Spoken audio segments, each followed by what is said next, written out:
Fadi Live, là où s'écrit l'influence. Qui maîtrise les récits façonne l'avenir. Bienvenue dans Fadi Live, le podcast qui explore comment l'IA, l'influence, la géopolitique numérique et les médias redéfinissent les dynamiques de pouvoir. Je suis Fadila Brahimi.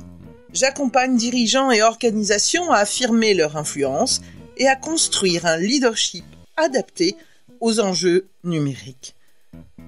Dans Fadi Live, nous décryptons les transformations du pouvoir à l'heure des IA, des algorithmes et de la guerre des récits. Experts, décideurs et citoyens confrontent leur vision en live. Et vous, où vous situez-vous dans ce monde en mutation ? Allez, abonnez-vous et rejoignez le débat.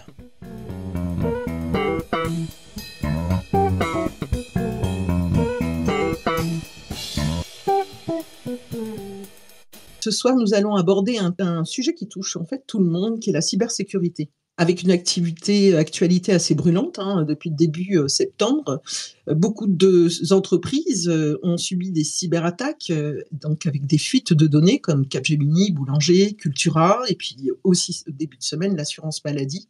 Et donc il est important de se poser des questions si vraiment nous sommes prêts, nous individuellement, entreprises, la France également, aux cybermenaces. Sachez que la France est quand même le 4e pays le plus touché en fait dans les cyberattaques, et plus de 50% des Français ont été déjà victimes en fait d'une attaque personnelle. Alors, je ne veux pas vous faire peur, je veux juste être réaliste pour comprendre en fait l'urgence de s'intéresser en fait à ce sujet. Ce soir, je vais vous proposer en fait d'une part d'aborder un peu la définition de la cybersécurité, ce que ça regroupe. On ne va pas faire quelque chose de type webinaire ou conférence, juste poser le cadre. Pour vous faire aussi un état des lieux un peu des cybermenaces en France, et comment ça impacte et ça affecte aussi bien notre quotidien que le quotidien des entreprises et de nos institutions. Et on va établir, je l'espère, avec nos invités, voir un petit peu quels sont les nouveaux défis, les remparts, le cadre de protection avec des solutions de bonnes pratiques. Alors déjà, dès à présent, je vais demander en fait à tous celles et ceux qui nous écoutent, si vous pouvez réagir avec un pouce en l'air ou un pouce en bas pour savoir si déjà vous avez été victime vous-même d'une cyberattaque. Est-ce que vous avez déjà été victime d'une cyberattaque par email, SMS, pas trop de réactions, un pouce en haut, un pouce en bas. Bon, vous pouvez dans tous les cas au cours du live réagir aussi par SMS. Voilà, je vois aussi Cécile qui lève le pouce. Et puis... Excuse-moi Fadila, je me permets juste, moi je suis perturbée par la question, alors je suis peut-être pas la seule. Ma question c'est réussi ou non, parce que déjouer, oui, moi énormément, mais par contre pour est-ce que tu as déjà été touchée, tout simplement? Tout dépend ce que tu appelles attaque, parce que si tu appelles attaque tout simplement une tentative de phishing, même extrêmement bien ciblée, ou de te faire cliquer sur un lien, la réponse va être oui. Par contre, je pense que là tout le monde est exposé. La question est de savoir si à un moment on a cliqué et qu'il y a eu un impact en fait. Ouais. En fait, la question que j'ai posée, si vous avez déjà été victime en fait d'une cyberattaque, parce qu'on a tous été touchés à un moment donné, on a reçu, mais on n'a pas forcément cliqué et on n'a pas forcément eu des impacts. Est-ce que c'est plus clair, Estelle? Attends, je me sens pas en logistique. Oui, c'est plus clair. Donc, oui, parce que ma question, elle était là. J'ai demandé si quelqu'un avait déjà été victime d'une cyberattaque. J'ai peut-être l'esprit particulièrement tordu. Donc, merci. Très bien. Ok, d'accord. Caroline, tu voulais réagir ? Oui, je voulais réagir parce que on a tous été victimes, et je pense que là tu poses la question des conséquences et donc des préjudices, et si on a déjà eu des préjudices. Alors j'ai levé la main, mais je veux pas inquiéter mes proches. C'est parce que je suis élue dans une collectivité qui est régulièrement attaquée, et nous avons effectivement des dommages plus ou moins importants selon les périodes, mais c'est extrêmement régulier comme toutes les collectivités françaises. Donc je prenais un petit peu ma casquette d'élu ce soir, voilà. C'est bien. Alors, je vais vous présenter, je vais en profiter, hein, mais d'ailleurs, pour celles et ceux qui veulent justement en profiter pour, dans le chat, pour nous, tout simplement nous raconter si une de vos expériences, c'est avec grand plaisir. Je vais dans un ordre totalement alphabétique vous présenter les invités qui sont là ce soir. Donc, nous avons Pierre Bonis, qui a activé exceptionnellement ce compte Twitter, qui est directeur général de la FNIC. Bonsoir Pierre. Bonsoir à tous. Et effectivement, comme ça, j'avais quitté X il y a quelque temps. Je suis assez mauvais en X, donc je sais pas où est le chat. Mais en tout cas, je vous entends et je peux parler. De toute façon, on attend surtout que tu interviennes. Le chat, c'est la petite bulle qui est tout en bas et on peut suivre aussi bien sur l'ordinateur que depuis le smartphone. La petite bulle, il y a déjà 4 commentaires actuellement. Et moi, je prendrai les réactions au fil de l'eau. Voilà, ne t'inquiète pas. Donc, directeur général de l'association AFNIC, c'est l'association française pour le nommage Internet. Très régulièrement, tous les sites Internet, quand vous voyez l'extension .fr, et ben, c'est géré en fait par l'AFNIC. Vous avez d'ailleurs, je crois, pas mal de publicités très instructives en fait, et je trouve qu'elles sont ludiques aussi, qui passent en fait pour expliquer comment l'AFNIC aussi sécurise quelque part l'Internet made in France. Voilà. Estelle Demarco, bonsoir. Qui a déjà intervenu. Donc, elle est experte en protection des données, docteur en droit privé aussi. Hein. Et donc, ce soir, vous l'avez vu déjà intervenir, va peut-être nous apporter en fait parfois des précisions pour qu'on soit conforme, on va dire, même en termes de vocabulaire. Et ça, je remercie déjà par avance. Renaud Lifshitz. Est-ce que je prononce bien? Bonsoir. C'est parfait, bonsoir. Directeur scientifique chez Olysium. Olysium, voilà, qui est un cabinet de conseil spécialiste des infrastructures critiques industrielles. Voilà, donc on va être aussi dans le pratico-pratique avec aussi Renaud. Caroline Zorn, bonsoir de nouveau. Bonsoir. Alors Caroline est avocate en droit numérique et porte-parole du Parti Pirate. Alors, je n'ai pas expliqué pour tout le monde, parce que j'aurais pu donner un peu plus d'éléments sur les profils de chacun de nos intervenants. Je vous invite à consulter leur profil, mais vous avez compris, vous êtes aujourd'hui entouré, on va dire, de personnes qui sont aguerris sur ce sujet. Un petit tour de table rapidement. Allez, on va faire un peu un spoiler d'une certaine manière sur la question est-ce que nous sommes prêts à relever le défi des cyberattaques en France sur une échelle de 0 à 100 chacun d'entre vous, est-ce que vous pouvez me dire à peu près quel est votre chiffre? Allez, on commence par Estelle. 0 à 100 Oui. Bon, allez, on va laisser le bénéfice du doute, je dirais 10%, 10-20%. Ok. Renaud? Ah oui, on commence très fort. Ouais. Moi, je serais un petit peu plus optimiste, honnêtement, juste pour dire qu'en fait, on a déjà les recettes et les solutions qui existent. Il faut juste de la volonté maintenant pour les appliquer. Donc, je dirais 50%. Ok. Caroline?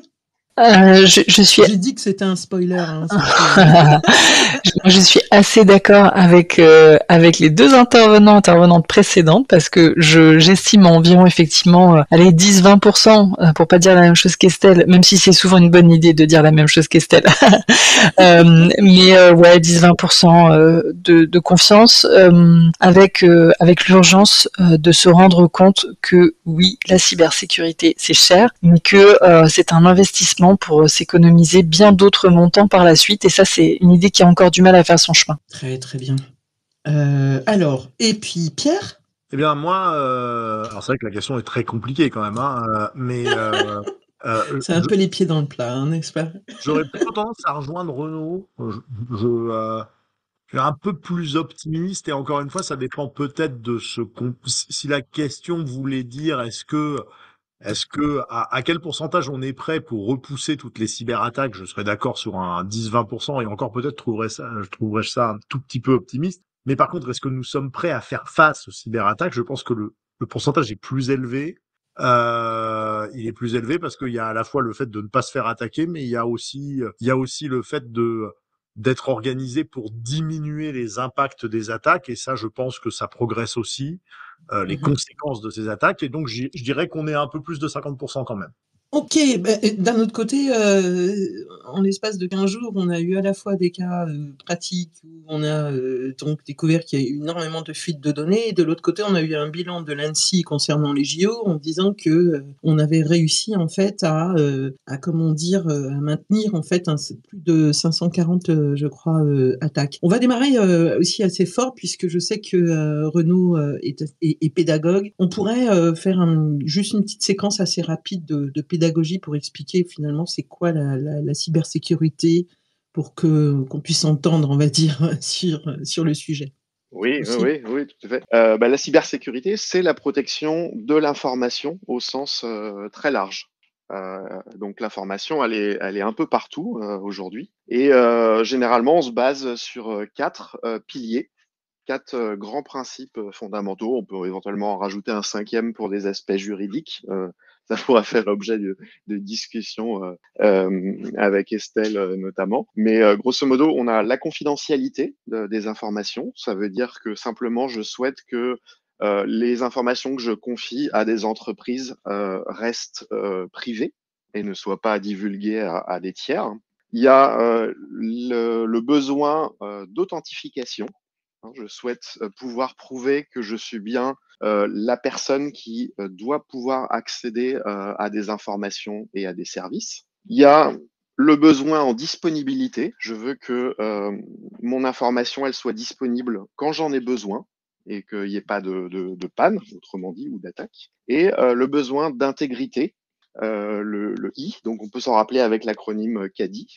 Le besoin d'intégrité, c'est simplement que mes informations ne soient pas modifiées sans mon consentement. Voilà, grosso modo, c'est les quatre piliers qui servent à la protection de l'information. Donc, confidentialité, authentification, disponibilité et intégrité. Et alors, il y a une petite subtilité, c'est que quelquefois, on y adjoint le besoin de non-répudiation, qui est un besoin un petit peu plus juridique, qui est le fait de ne pas pouvoir nier avoir fait une action sur un système. Et donc, c'est un peu la recevabilité en termes juridiques pour qu'il y ait une valeur légale probante quand je fais une action sur un système d'information, que je puisse pas dire que non, je n'ai pas fait d'action.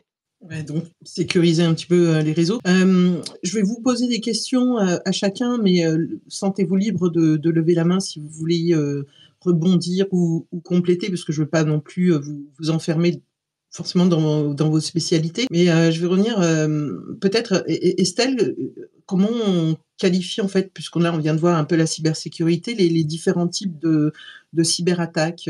Moi j'ai cru lire qu'il y en avait, on va dire, 3 grandes familles, près. C'est à peu près ça? Je sais pas une, alors C'est c'est pas pas une ça? non, si, peut-être, c'est pas une question que j'ai regardée particulièrement parce que j'aborde pas les choses de cette manière. Ah, Des attaques, il y en a plusieurs sortes, c'est clair.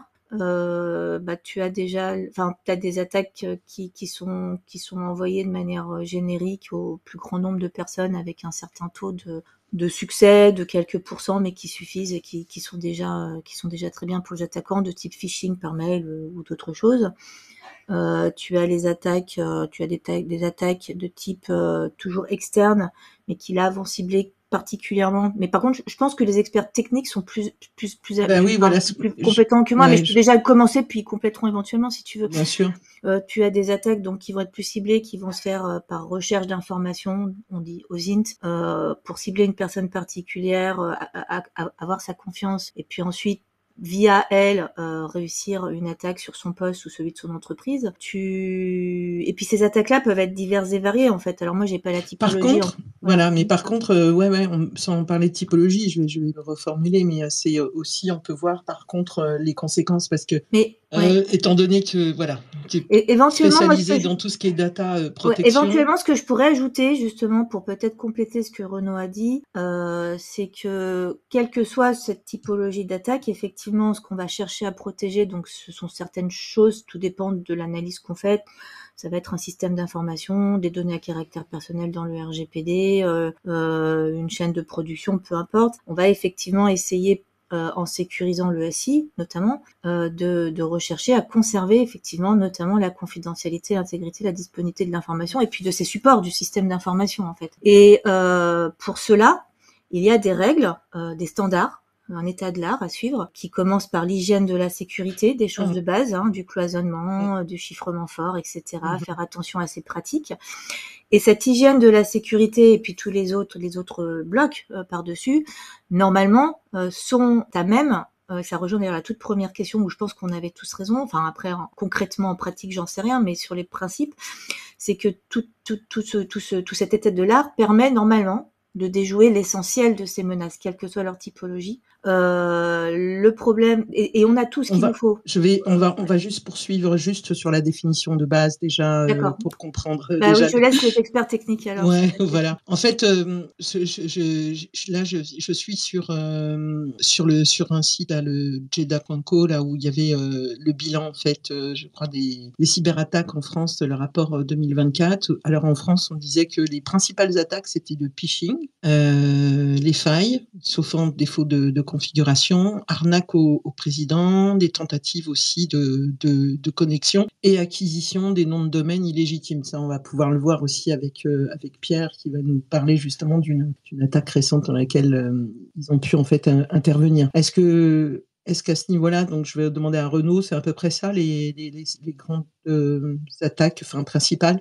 Alors, en fait, il y a beaucoup d'attaques différentes, mais il y a plein de façons assez simples de les classer. Estelle a commencé à en esquisser certaines, mais pour moi, déjà, il y a une façon très simple et très binaire de classer les attaques. Il y a déjà des attaques de grande envergure qui ne ciblent, on va dire, personne en particulier, mais qui essayent de faire un maximum de victimes et toucher un maximum de monde, notamment parce que peut-être ceux qui vont se faire avoir au final, même si c'est 2 ou 3% en fait de tous ceux qui se sont fait attaquer, bah, ça sera suffisant pour que l'attaque soit intéressante d'un point de vue pécunier, par exemple pour l'attaquant. Donc déjà, il faut différencier les attaques qui sont ciblées et les attaques qui sont non ciblées.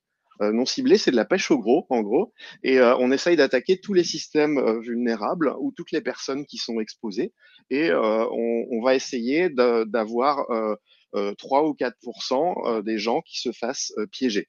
Donc ça, par exemple, le phishing en est un très bon exemple. On vous envoie un mail avec une usurpation de marque. On se fait passer pour votre site e-commerce préféré, votre banque, votre opérateur mobile, et on vous envoie un mail qui vous donne envie de cliquer en vous disant par exemple que vous avez gagné un cadeau, que vous avez gagné une réduction, que vous avez gagné un mois d'abonnement gratuit, 6 mois d'abonnement gratuit, que vous avez participé à un tirage au sort et que vous avez gagné des voyages, des séjours offerts, etc. Et on va essayer de susciter un clic. Et ce mail-là, il va être envoyé à des milliers de personnes.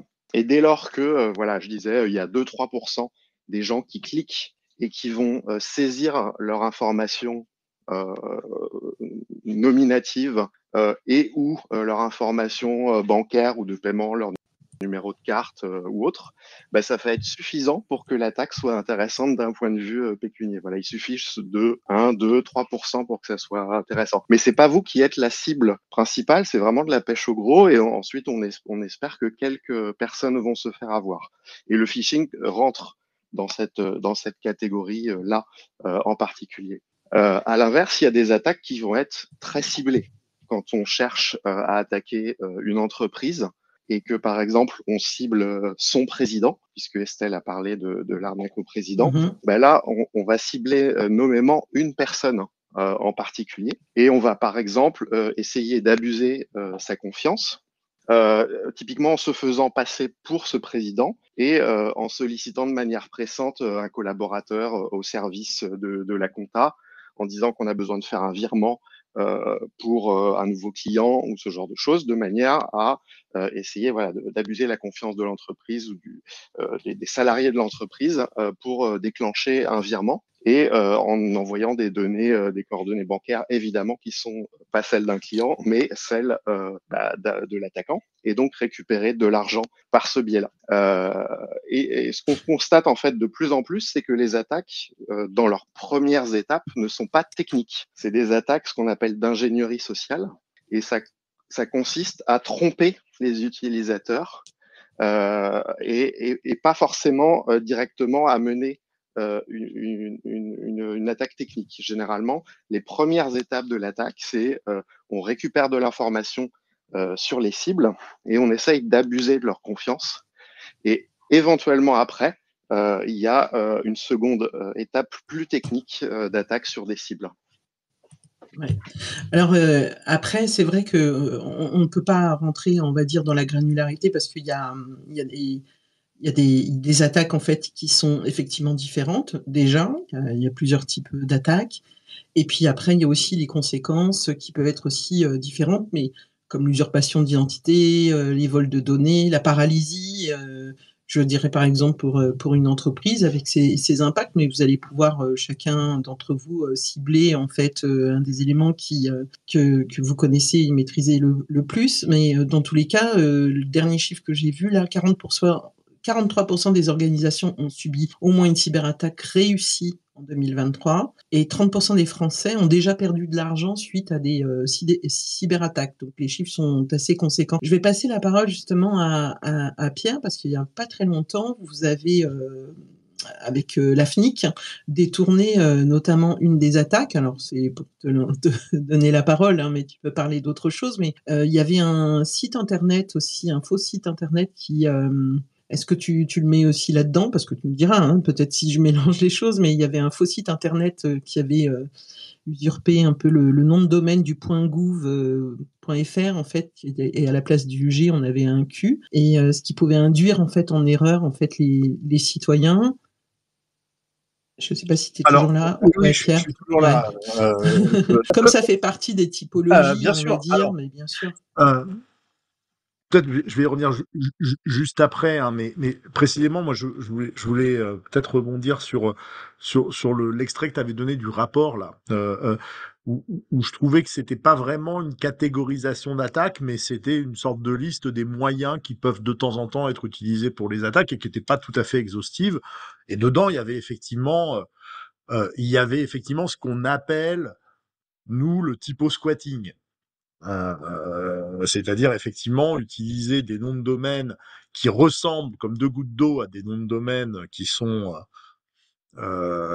légitimes pour faire précisément ce qui a été évoqué plus tôt, hein, la plupart du temps du phishing, c'est-à-dire pour se faire passer pour quelqu'un d'autre. Là, en l'occurrence, gouv.fr, ça pouvait être pour se faire passer pour gouv.fr, mais enfin, il y en a beaucoup. Hein. Il y a des noms de domaine qui ressemblent à des noms de domaine de banque, des noms de domaine d'Amélie, etc., etc. Et simplement, peut-être avant de revenir là-dessus, parce que c'est des véhicules d'attaque potentiels. Moi, dans la catégorisation, je pense que c'est bien de revenir justement à ce triptyque dont on a déjà parlé, qui est confidentialité, intégrité et disponibilité. Parce qu'en fait, les attaques, une autre manière de les catégoriser, c'est de savoir quel est leur objet et leur but. Et je pense que c'est important de distinguer des attaques qui ont pour objet d'aller chercher de l'information confidentielle. Et là, vous en avez plein, mais on va reprendre le phishing, c'est typiquement cela. C'est-à-dire, vous faire mettre votre numéro de carte bleue, qui est par définition une information confidentielle, à quelqu'un qui ne doit pas en connaître. Les attaques en intégrité, dont on ne parle pas, mais qui sont quand même extrêmement dangereuses, qui consistent à modifier des informations à l'insu de celui qui en a la responsabilité. Alors, vous voyez que ça peut avoir des impacts, alors là, pour le coup, extrêmement systémiques. Hein. Enfin, je veux dire, imaginez si vous commencez à réussir à modifier des informations, par exemple, du système d'information de la tour de contrôle d'un aéroport, ça va être vraiment problématique. Et puis, les attaques en disponibilité, qui sont en fait des attaques qui visent à interrompre un service. Et donc, la plupart du temps, en interrompant le service, on fait un dommage pour les utilisateurs de service. Alors, il y a des exemples. Si vous faites une attaque en disponibilité qui a pour objet, par exemple, d'empêcher l'accès aux services d'urgence, vous voyez bien que l'impact, il est immédiatement très fort. Et un autre exemple de cela, et on l'a trouvé dans beaucoup d'hôpitaux, vous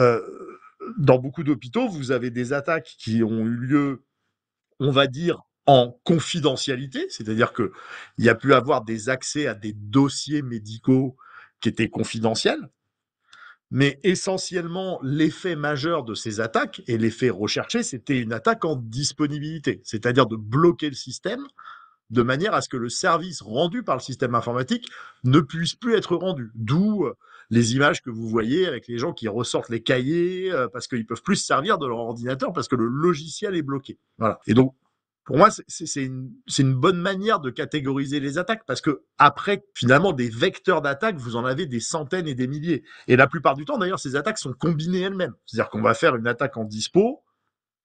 L'attaque en dispo la plus connue, enfin, je pense que la plus médiatique, c'est ce qu'on appelle le DDoS, c'est-à-dire le fait de tellement requêter un service qu'il ne peut plus répondre parce qu'il est en fait submergé de requêtes.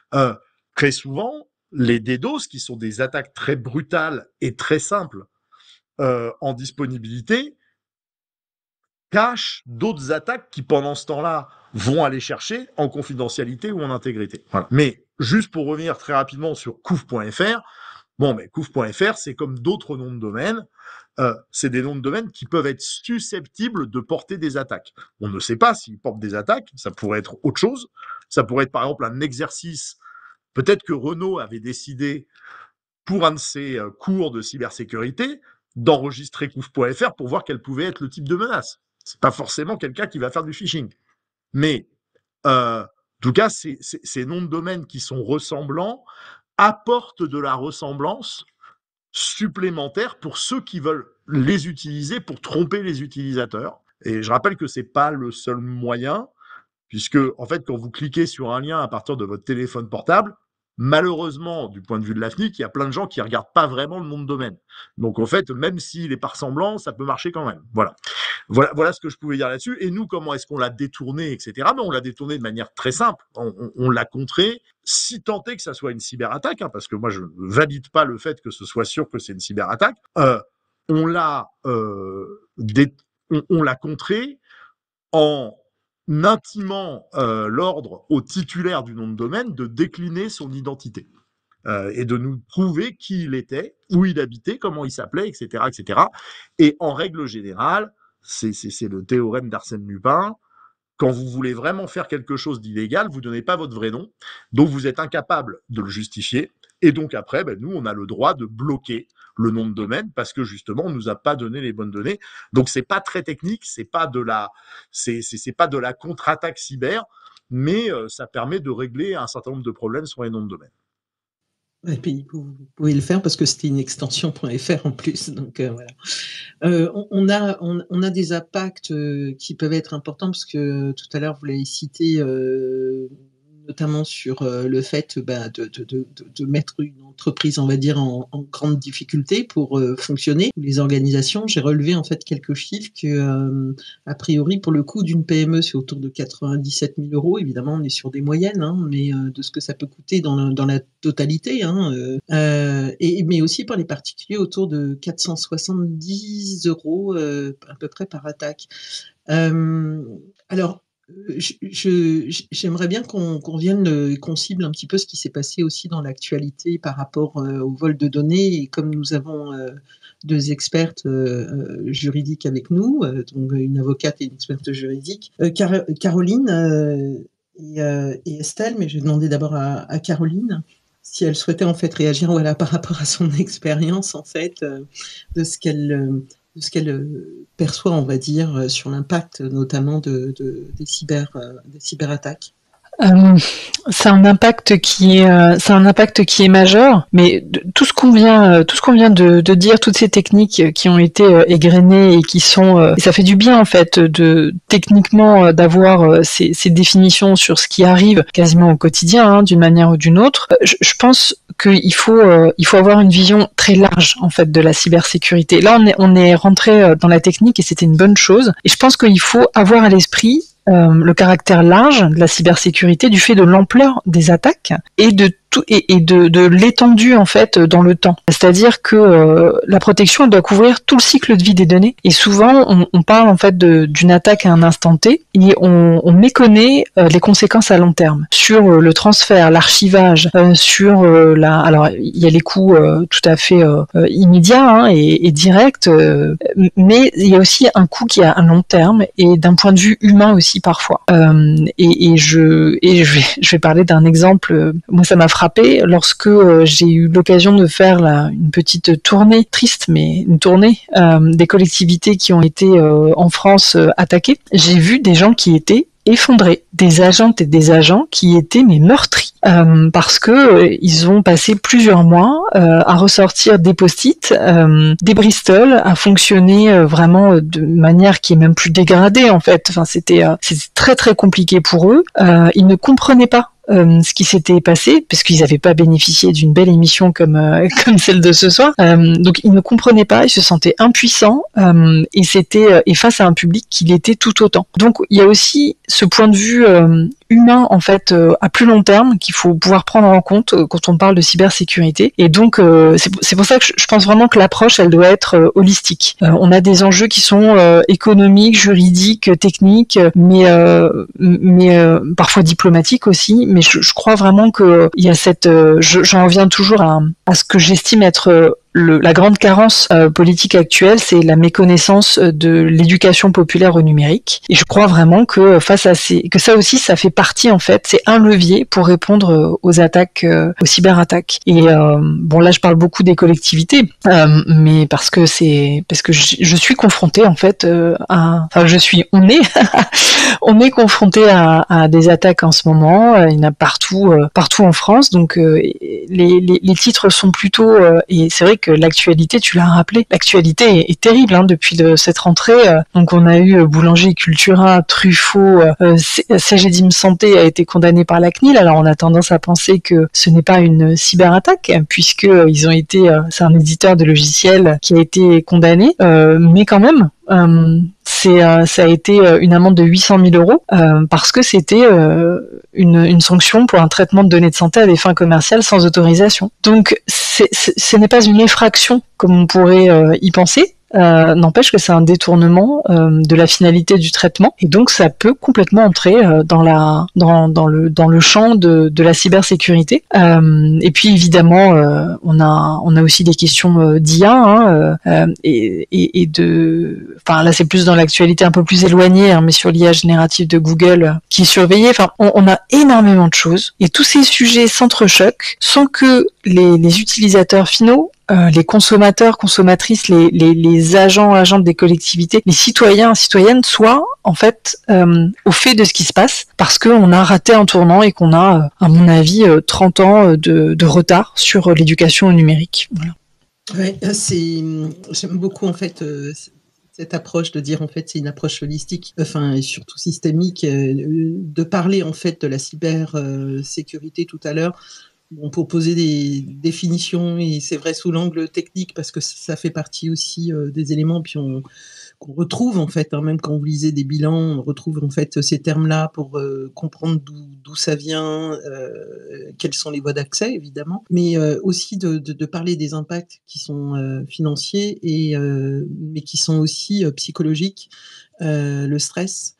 Parce que le temps de récupération est quand même assez long parfois, hein, quand on est totalement paralysé. Je crois que les entreprises mettent près de 30 jours à remettre tout à plat. Et puis il y a des... Pardon, sur la question du délai, on a l'exemple de Marseille et d'Angers qui ont mis littéralement une année à retrouver un fonctionnement normal. Voilà, ouais. D'accord, moi je me base sur des chiffres moyennes, donc forcément j'ai pas forcément les pics et c'est bien de le rappeler. Et puis il y a des impacts aussi réputationnels, hein, parce que on se dit est-ce que ces entreprises sont de confiance ou pas. Et Estelle, est-ce qu'on peut, parce que dans l'audience on a des personnes qui sont peut-être entrepreneurs, mais aussi des solos et puis aussi qui viennent et qui écoutent en tant que particuliers. On a qu'est-ce que concrètement, par exemple, ces derniers temps, les cyberattaques avec des fuites de données, qu'est-ce qu'ils font les hackers en fait? C'est quoi le risque en fait de données, qui sont, simplement volées? Je crois C'est que possible? oui, Ouais. oui, oui, c'est possible quoi? Je pense que c'est bien aussi de pouvoir Oui. dire parce qu'on a souvent tendance à dire: «Bon ben, c'est, les ordinateurs, c'est le réseau qui est impacté et cetera», mais Non, c'est on a je crois aussi que, voilà. pardon, la réponse à ta question, je crois que ça va être une paraphrase de ce que Caroline a dit. Qui en fait, les impacts, très concrètement, ils sont effectivement sur les personnes et les entreprises, mais au final, ce sont toujours les personnes, puisqu'une entreprise qui fait faillite ou qui ferme ou qui ne peut plus produire pendant quelques mois, c'est un dirigeant qui ferme la porte et ce sont des salariés qui se retrouvent, J'entends pas vraiment. Ah, si tu n'entends pas Pierre, il faut que tu redescendes. Alors, redescendre, c'est-à-dire que tu redeviennes, auditeur et que tu alors je vais te supprimer des intervenants et tu vas redemander la parole. Voilà. Normalement, ça va être Estelle. Oui, donc l'impact, c'est, pour l'entreprise, c'est de perdre, sa capacité à produire et à vendre, enfin en fonction, à rendre les services en tout cas qu'elle propose. Pour les personnes, c'est effectivement, alors il y a plusieurs possibilités, tout dépend de ce qui a été volé, tout dépend de ce qui en a été fait, mais ce sont effectivement en fait en premier lieu des atteintes à la vie privée. Alors moi je les entends comme globalement de l'autonomie personnelle et de la confidentialité. Donc atteinte à la confidentialité, ça peut être la réputation, ça peut être de l'usurpation. Quelqu'un dont le nom est usurpé sur des contrats divers et variés peut mettre des années avant de réussir à faire cesser cette chose-là. Et plus on s'approche de techniques biométriques, et plus le risque est fort, parce qu'autant on peut renoncer à un mot de passe, autant on peut ne pas pouvoir renoncer à un hash biométrique. Tout dépend encore une fois lequel est volé. Enfin, certains ne peuvent pas être réutilisés et d'autres le peuvent. On peut avoir une atteinte à la disponibilité de l'information. Et parfois, ça va être crucial. Alors, on peut partir de choses très très très très personnelles comme toutes les photos de famille et des enfants, qui peut être un traumatisme psychologique. Mais pour une entreprise, perdre l'ensemble des données clients peut aussi être un problème. Pour donner des exemples, hein. C'est aussi, alors tous ces impacts directs, confidentialité, disponibilité, vont donner de la perte de temps, donc des impacts très pratiques, très concrets, des impacts financiers. Certaines personnes se font, si on parle de sécurité, par exemple, dans le monde des crypto-monnaies, où les personnes là sont dépositaires de leur argent et doivent le conserver elles-mêmes, tomber dans une arnaque, c'est potentiellement perdre l'ensemble de son patrimoine, en tout cas de celui qui était stocké sur le support qui a été attaqué. Voilà, donc les dommages concrets peuvent être immenses, et donc du coup donner aussi des impacts psychologiques. Mais en tout cas, l'impact premier pour une entreprise, c'est simplement de fermer la porte. Soit parce qu'elle ne dispose plus de son système d'information, soit parce qu'elle ne peut plus rendre ses services, soit parce que son image est complètement ternie, soit parce elle a pris une sanction de la CNIL qui est impossible à gérer, ou de l'ANSSI d'ailleurs maintenant, tout dépend la loi sur laquelle on se basera. Donc les conséquences peuvent être immenses pour une entreprise. Et c'est vrai que là, je rejoins tous ceux qui l'ont dit. Le problème de base est l'absence de pédagogie, de sensibilisation, de sensibilité à cette thématique. Globalement, les entreprises s'en fichent un peu jusqu'au jour où ça arrive, enfin où un problème arrive. Et je pense que le secteur public n'est pas beaucoup mieux armé que le secteur privé. Certaines agences publiques, oui, le sont, mais on est loin de 100%. Il suffit de voir, alors c'était pas exactement le secteur public, enfin très directement, mais ce qui arrivait avec France Travail, les données nationales, quoi. Ouais. Merci, beaucoup. Je crois que Renaud voulait, ajouter quelque chose? Oui, peut-être pour illustrer ce que je pense être une des pires conséquences pour le particulier qui se fait voler de l'information, c'est son usurpation d'identité. Voilà. On nous demande de plus en plus sur différents services de montrer des papiers d'identité, donc de uploader sa carte d'identité, un scan de sa carte d'identité, un justificatif de domicile. Voilà, c'est quelque chose qui devient courant et il y a un petit peu d'abus à ce niveau-là parce que dès lors qu'on confie ces données-là à un prestataire et que le prestataire se fait attaquer, en fait, on a notre scan de carte d'identité qui se balade dans la nature et notre justificatif de domicile qui se balade également dans la nature. Et avec ça, un attaquant, qu'est-ce qu'il peut faire? Il peut ouvrir un compte dans une néobanque, maintenant en ligne, ça se fait en quelques minutes, et soumettre ces documents-là et ouvrir un compte au nom de sa victime. et derrière, par exemple, commander un chéquier, souscrire un prêt au nom de sa victime. Et la victime de cette usurpation d'identité, il y a beaucoup de cas qui sont documentés, mais en moyenne 10 ans avant d'obtenir gain de cause, hein, et de montrer qu'elle n'était pas à l'origine de l'ouverture de compte, de la souscription d'un prêt et de l'émission de chèques. Donc ça peut être vraiment une mauvaise blague qui dure très très longtemps et qui est extrêmement pénible à supporter pour le particulier qui se fait usurper son identité. Merci. Je vais donner la parole à Pierre et puis après, j'aimerais bien qu'on parle un petit peu de la France, de savoir pourquoi la France est particulièrement ciblée, parce que c'est quand même le 4e pays, a priori, le plus ciblé. Et puis après, j'ai des questions qui commencent à arriver sur quoi faire, comment faire, etc. Je laisse Pierre réagir. Oui, merci Fadila. Je voudrais peut-être rajouter un cas qui est que quand on se fait pirater finalement les données qu'on a confiées à un tiers, on peut aussi se faire pirater des données d'identification.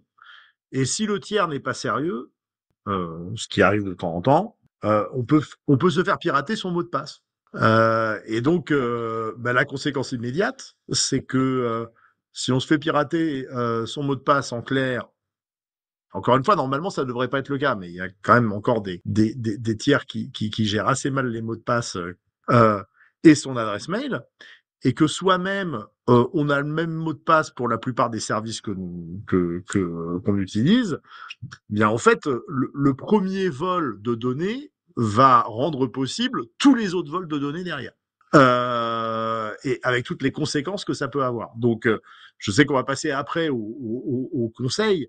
Enfin, un des conseils de base qui a l'air compliqué parfois à mettre en œuvre, mais pour lequel il y a des outils de gestion de mots de passe qui existent, c'est quand même, par exemple, d'avoir un mot de passe distinct par service qu'on utilise, puisque c'est quand même un très grand classique de se faire pirater ses services et donc parfois son argent et d'autres données personnelles juste parce qu'on a été victime d'une première fuite de données d'un premier prestataire.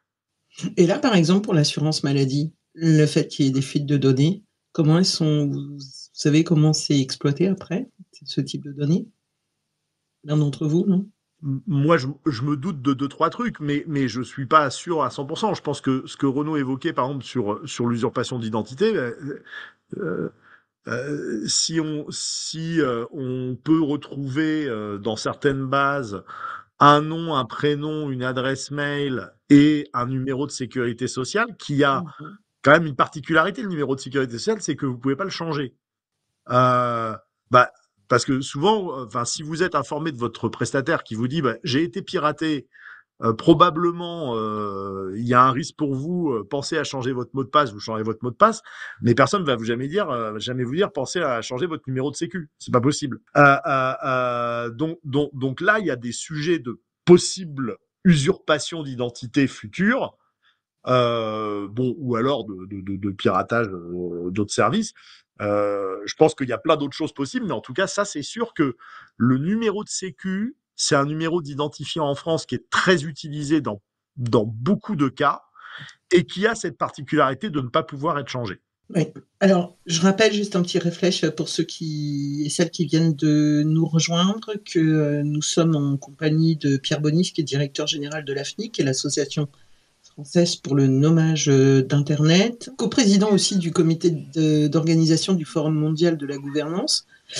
Estelle Demarco, qui est experte en protection de données, docteur en droit privé et en sciences criminelles, et puis Renaud Lifshitz. Désolée, j'ai tellement peur de faire une erreur quand je prononce, directeur scientifique chez Olisum, chercheur en cybersécurité depuis 20 ans, et puis Caroline Zorn, qui est avocate en droit numérique, porte-parole du Parti Pirate, mais elle est aussi experte à l'ONU Habitat. J'ai découvert ça, c'est très intéressant aussi, sur bâtir des villes et des communautés inclusives et sûres.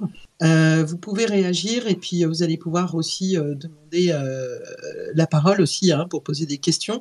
Je vais avoir 2 questions avant qu'on arrive vraiment à des solutions.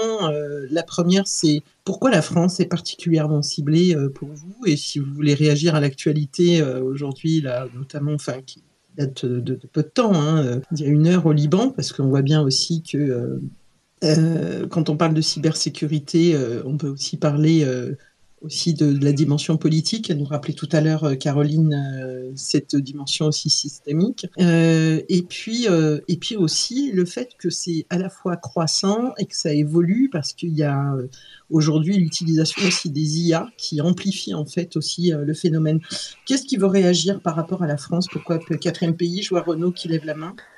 Moi, je veux bien aussi. Vas-y. Ah voilà, je double Renaud sur la ligne. Pardon Renaud. Alors, sur les questions pour lesquelles, les raisons pour lesquelles la France est donc, je crois, au 4e rang des pays les plus visés, il y a évidemment un poids économique et politique. On reste quand même si on est très critique en interne, mais dans le monde, on est quand même un membre du G7 de l'OTAN avec un rôle majeur dans la géopolitique mondiale, même si on peut le critiquer. Donc ça, c'est la première raison la plus évidente, et donc avec des secrets industriels et une influence sur la politique mondiale dans des secteurs de pointe. On a effectivement des secteurs stratégiques comme l'aéronautique, la défense, voilà, l'énergie nucléaire. Donc il y a des raisons objectives qui tiennent à la position de la France. Et puis il y a d'autres choses qui sont plus politique, et notamment la France est en ce moment très très ciblée du fait de son soutien à l'Ukraine. Donc les attaques sont ciblées, parfois revendiquées, en provenance de groupes qui sont ou se revendiquent russes, et le rôle dans les conflits internationaux sur les prises de position, c'est moins le cas aujourd'hui, mais ça a été davantage le cas par le passé dans l'implication militaire, notamment au Moyen-Orient ou en Afrique. Il y a effectivement une forme de ciblage politique de la France par cet aspect. On voit bien à quel point avec cette triste actualité quand même, c'est absolument c'est très dur, finalement ça fait relativiser quand même l'IoT, les objets connectés et cette capacité en fait à cibler les victimes par groupe. Là en l'occurrence c'est le Hezbollah. On peut penser ce qu'on veut évidemment du groupe qui a été ciblé, mais la manière de faire est quand même particulièrement perverse, puisque donc ce sont les beepers des membres du Hezbollah qui ont été activés à distance de manière à ce qu'ils explosent dans leur poche. C'est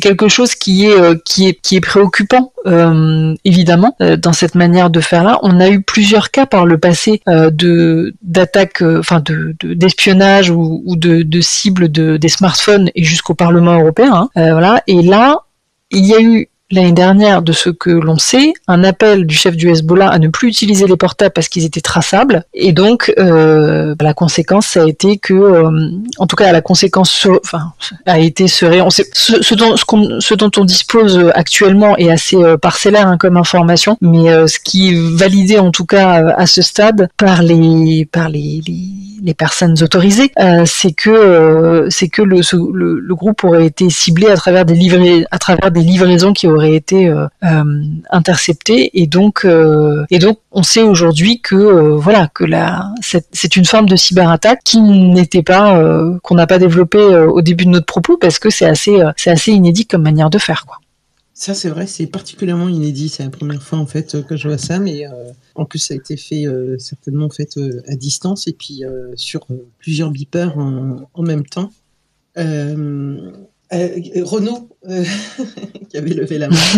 Oui, oui, mais Caroline a déjà très très bien répondu sur la plupart des points qui étaient en question. Juste, je vais me permettre des petits compléments, mais les cyberattaques, il n'y a pas forcément que le besoin pécunier. C'est souvent la première raison d'une cyberattaque, c'est pour gagner de l'argent, pour exploiter les données, pour les revendre ou pour arnaquer les utilisateurs et donc gagner de l'argent. Mais il y a aussi un deuxième motif assez fort des cyberattaques, c'est ce qu'on appelle l'activisme. L'activisme, c'est pour pouvoir communiquer des messages politiques à grande envergure. Et effectivement, il y a des cyberattaques qui répondent à ce besoin d'activisme. Et pourquoi la France est touchée? Évidemment parce qu'elle est centrale sur beaucoup de sujets, comme ça a été dit. Et on a aussi eu des gros événements comme les Jeux Olympiques. Et c'était une excellente tribune pour faire passer des messages politiques et des messages d'activistes dans les revendications numériques de ces cyberattaques. Donc ça, c'est un levier aussi très fort en plus de levier financier, c'est pouvoir faire passer des messages politiques à grande échelle. Et il y a certaines cyberattaques qui visent uniquement à faire de la promotion, à faire du prosélytisme, voilà, pour des causes, pour des groupes, pour des raisons politiques, etc., etc. Et pour ce qui est de l'attaque des beepers au Liban, j'ai pris connaissance de l'information parce que dans la journée, je donnais une formation, donc j'ai pas eu tout de suite l'information. Mais il me semble à peu près évident qu'on est sur des attaques dites de supply chain, qui sont pas c'est pas la première fois qu'on envisage ce type d'attaque. C'est vrai que l'action semble très originale, mais l'attaque de supply chain, ça consiste en fait à modifier un logiciel ou un matériel avant qu'il soit livré au destinataire final. Et c'est probablement effectivement ce qui a été fait, parce que même s'il y avait une faille sur ces fameux beepers, il est assez peu vraisemblable qu'on arrive à faire exploser des batteries.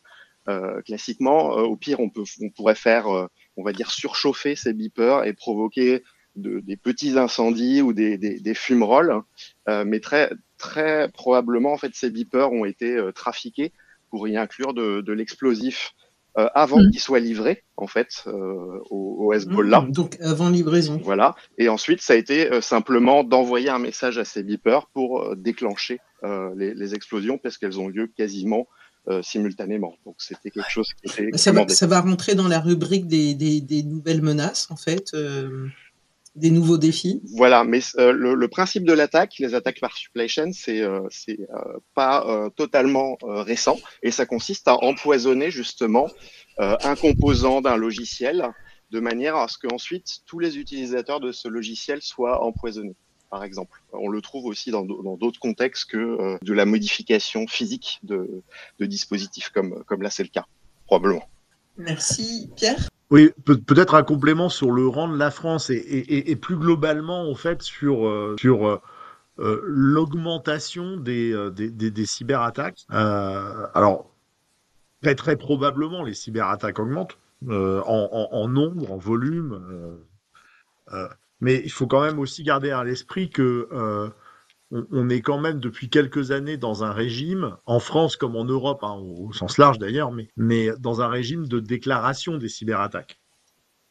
C'est-à-dire que c'est pas enfin, je pense qu'il y a un certain nombre des entreprises qui ont été citées en début d'échange, qui, si elles s'étaient fait pirater leur base client, on va dire il y a une dizaine d'années, et c'est tout à fait probable qu'il y a une dizaine d'années, certaines de ces entreprises aient pu se faire pirater leur base client, ne se seraient pas senties obligées de le déclarer à la CNIL ou pour d'autres de le déclarer à l'ANSSI et d'en informer le public. Voilà, donc encore une fois, ce que je dis, ça n'est pas mais il n'y a pas de cyberattaque, il n'y a qu'une augmentation des déclarations, mais il faut aussi faire attention à je dirais à cet effet d'optique. Il est très bien qu'on soit au courant des cyberattaques, parce qu'avant, on n'était pas forcément au courant. Ça participe de la pédagogie, ça participe aussi de l'information qui est due aux utilisateurs finaux, mais cette augmentation, elle est en partie due au fait qu'il y a des choses qui sont déclarées qui n'étaient pas avant. parce qu'il y a le RGPD, parce que il y a la directive Nice, parce qu'il y a un certain nombre de réglementations qui punissent très sévèrement le fait pour une entreprise victime d'une attaque de ce type-là de ne pas en faire état. C'est bien parce que tu fais un bon, un bon, pont. Tu nous crées un pont justement sur ce cadre un petit peu juridique. On va voir avec, Caroline et Estelle parce que je sais que Caroline voulait, parler de comment dire? L'adaptation de la Nice, hein, c'est ça? Alors sans rentrer, trop dans des termes, techniques, on a quand même un cadre aujourd'hui juridique qui, comme un rempart en fait, qui permet, également de sanctionner. Je ne sais pas si Caroline ou Estelle veut intervenir en premier. Je laisse Caroline, je vois le micro ouvert. Oui, oui, effectivement, j'ai le micro ouvert, mais je veux pas monopoliser la parole non plus. Donc Estelle, n'hésite pas à me couper, comme je l'ai fait sauvagement pour prendre la parole de Renaud.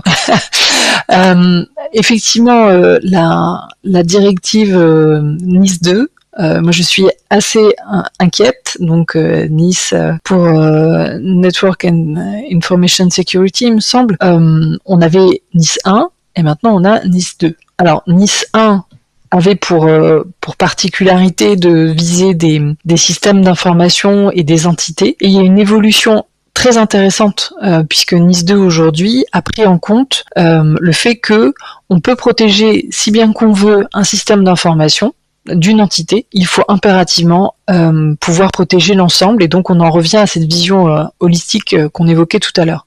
Puisque aujourd'hui, et de plus en plus, là on parlait de supply chain, mais on a que ce soit les entreprises, les collectivités, ont de plus en plus de sous-traitants. Et d'ailleurs, on voit régulièrement des contrats de sous-traitance qui sont d'une légèreté effarante sur les questions de cybersécurité. Donc, il faut vraiment inciter les acteurs à prendre la tâche de consultant comme on en a ici ce soir, parce que ça met en danger tout l'édifice. Et donc Nice 2 prend en compte le fait que il y a davantage d'opérateurs qui doivent être donc qui sont ciblés par la directive, parce qu'on se rend bien compte qu'on ne peut pas prendre en compte que système par système et que entité par entité. On n'en est plus à protéger uniquement les opérateurs d'importance vitale. Donc là, dans Nice 2, la directive doit être transposée dans chaque État membre de l'Union européenne en France d'ici octobre 2024. Là, ça me pose un petit souci parce que vu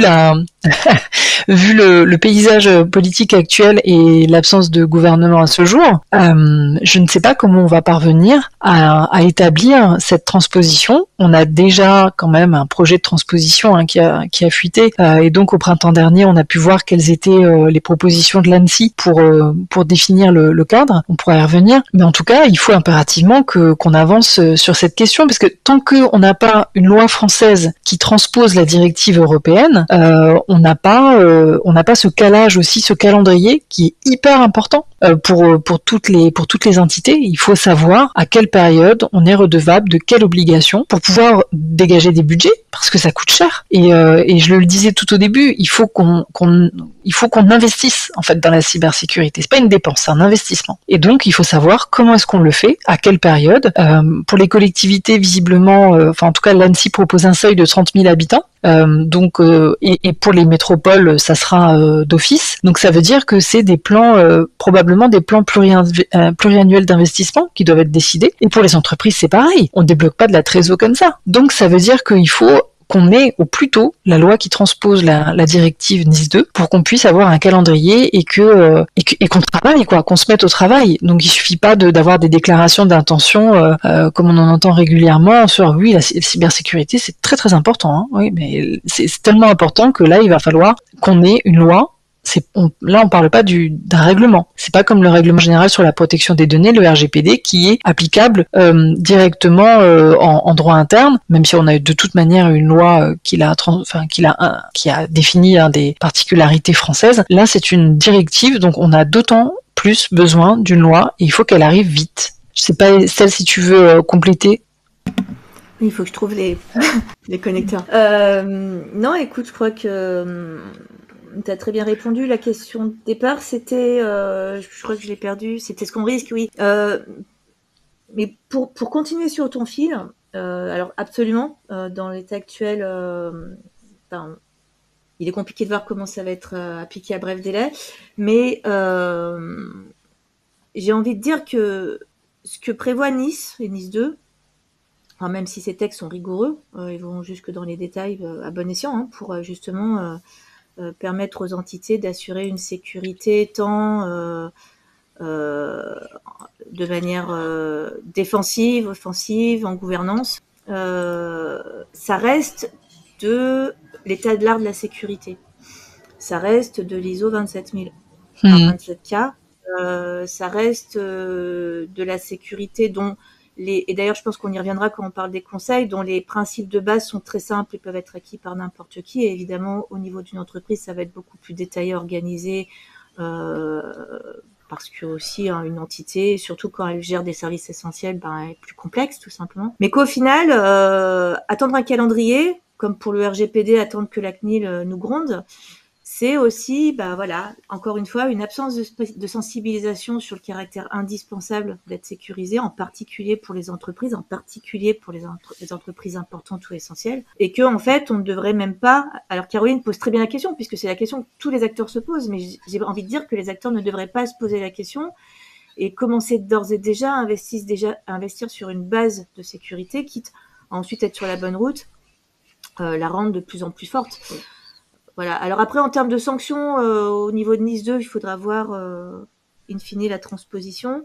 Mais à l'heure actuelle, le défaut de notification des violations, comme le défaut de sécurité d'ailleurs, des données à caractère personnel, qui est sur la même base que Nice, c'est du respect, en fait, c'est une analyse de risque et puis en tirer les conclusions. C'est juste que Nice 2 définit un périmètre plus ample, est aussi une infraction pénale. Donc les deux sont des infractions pénales. Qui, si je vous dis pas de bêtises, sont punis de 5 ans d'emprisonnement et quelques centaines de milliers d'euros au maximum. Alors, je voulais dire que j'ai épinglé vos nombreux conseils déjà publiés. Pierre et Caroline, vos tweets sont épinglés en haut, donc ça je l'annonce en fait à tous les auditeurs. En haut, vous avez des liens qui ont été donc épinglés. Vous voyez en fait les petits points, donc vous scrollez, on va dire, à l'horizontale pour pouvoir les consulter. Évidemment, c'est un sujet qui est toujours très difficile de traiter en 1h30, et vous avez donné en fait un certain nombre de points. Moi, j'aimerais bien en fait vous faire passer en fait quelques questions. D'ailleurs, il y en a une de Cécile Favert qui nous dit: merci pour ce space en phase avec l'actualité. Elle a une question qui trottine. Elle dit: lorsqu'un particulier usager d'un organisme de service public porte plainte auprès de la CNIL, quelle est la portée, voire l'utilité de sa plainte? Je ne sais pas si c'était assez clair. Si, pardon, est-ce que mon micro est ouvert? Oui, il est ouvert. Oui. Il faut le faire, mais les voies procédurales sont extrêmement déceptives. Et ça effectivement, c'est un sujet qui va bien au-delà que la cybersécurité, mais la justice a beaucoup de mal à réparer, ne serait-ce qu'indemniser, donc il faut pas le faire pour ça. Ce qui veut pas dire que je déconseille d'engager les démarches envers la CNIL, c'est très important de le faire, mais tout l'intérêt de Nice et du cadre réglementaire, c'est de prévoir en fait, de faire en sorte que les atteintes soient les plus limitées possibles et donc de prendre le maximum de sécurité possible. Mais on n'est pas très bien équipé. Là, je parle du système judiciaire, même si la CNIL n'est pas une institution judiciaire, je vais me faire taper sur les doigts, c'est une autorité administrative indépendante, mais procéduralement et globalement, en France, on n'est pas bien équipé pour répondre aux victimes de cyberattaques. Voilà. Ça, il faut le dire. Donc, on est plus orienté sur une prévention des risques et une prévention qui a l'honnêteté de reconnaître que les attaques auront lieu de toute manière. La question, c'est quand. Voilà, on le dit souvent en cybersécurité. Mais pour la réparation, pour l'indemnisation, c'est très compliqué. C'est pas joyeux. Non. Bon, ok. J'ai une autre question qui veut. Excuse-moi, Oui. pardon, excuse-moi, Vas-y, Fabien. Je suis désolé de rentrer là-dessus, mais je voulais juste rebondir à la fois là-dessus et puis sur ce qu'on disait tout à l'heure sur Nice, peut-être pour apporter un point de vue là, pas forcément complémentaire, mais un petit peu différent. Bon, la FNIC, on est opérateur de services essentiels. On est sujet déjà à Nice 1 depuis un certain nombre d'années. Si je souscris à beaucoup de choses sur l'intérêt de cette directive, hein, qui a quand même un intérêt dans le domaine de l'extension des acteurs concernés et du nivellement par le haut, si possible, du niveau de cybersécurité, je crois quand même que elle révèle quelque chose qui est assez problématique et qu'on risque de payer à un moment donné. C'est que elle est extrêmement détaillée, extrêmement directive, et que donc elle risque de devenir obsolète assez rapidement. D'abord parce que ça va quand même assez loin dans les recommandations, enfin donc dans les obligations de cybersécurité. Donc à un moment donné, il peut y avoir des pratiques obsolètes qui seront quand même dans la directive. Et les deux sujets que ça emporte, c'est que, et c'est là que je diffère un tout petit peu, moi je préfère quand même largement que l'ANSSI et d'autres administrations prennent le temps de la transpo, parce que oui, bon, on sera peut-être un peu en retard, mais au fond le sujet c'est pas juste un sujet de calendrier, c'est un sujet de clarification d'une directive qui par certains côtés est assez mal écrite. Et donc, je pense que pour les acteurs, il n'y a pas juste une question de clarté, il y a aussi une question d'efficacité de la mise en œuvre des procédures qui sont faites. Je ne vais pas en donner des exemples ici, ça prendrait trop de temps, mais la directive est assez mal écrite par certains côtés. Pas sur tous, mais par certains côtés, et nécessite vraiment un exercice de transposition qui est un exercice de transposition très attentif et parfois de correction de certaines approximations, ce à quoi l'ANSSI s'attelle. Et justement, je pense que la difficulté du recours des victimes, elle vient aussi du fait que si on s'appuie sur des réglementations, sur de la compliance, techniques extrêmement complexes, les régulateurs eux-mêmes n'ont plus les moyens de faire appliquer ces régulations parce qu'elles sont trop complexes et qu'ils ont trop d'acteurs à réguler. Et donc finalement, le mieux est ennemi du bien dans une certaine mesure.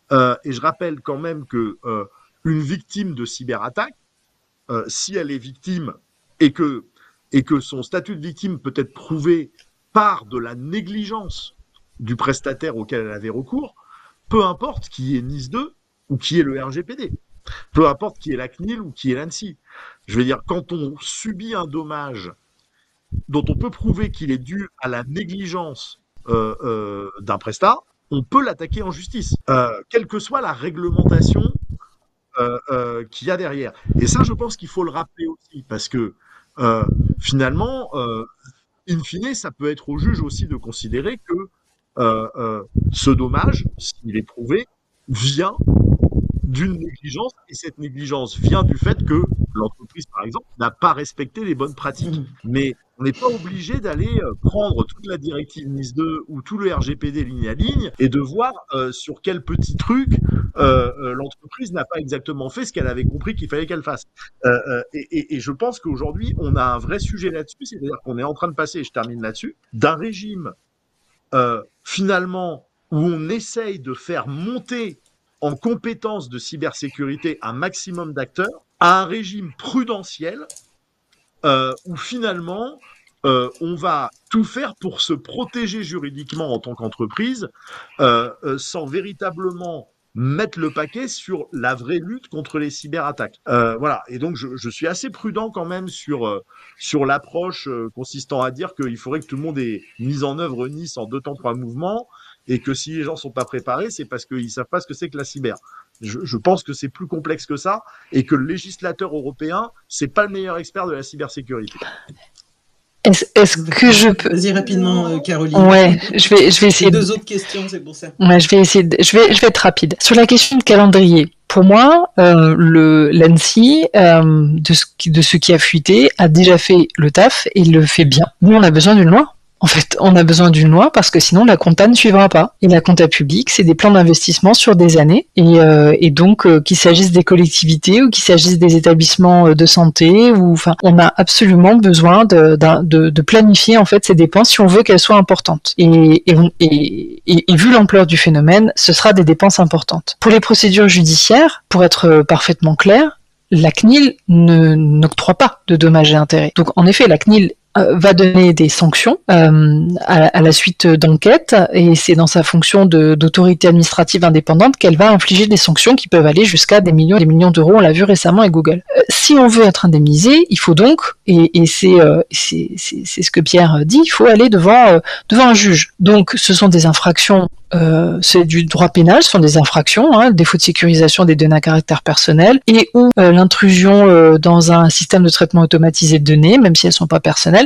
Donc ça, ce sont des infractions. Il va avoir une plainte, une enquête, voire une instruction et un jugement. Mais c'est tout sauf facile en fait. Et alors effectivement, on n'a pas besoin de Nice 2 actuellement pour entamer une procédure. Ce qu'on a besoin, c'est d'une réforme de la justice, parce que c'est terriblement difficile en fait pour les victimes. Donc voilà. Donc je propose à Fadila qu'on fasse un prochain live sur cette question de la justice, et puis je repasse la parole.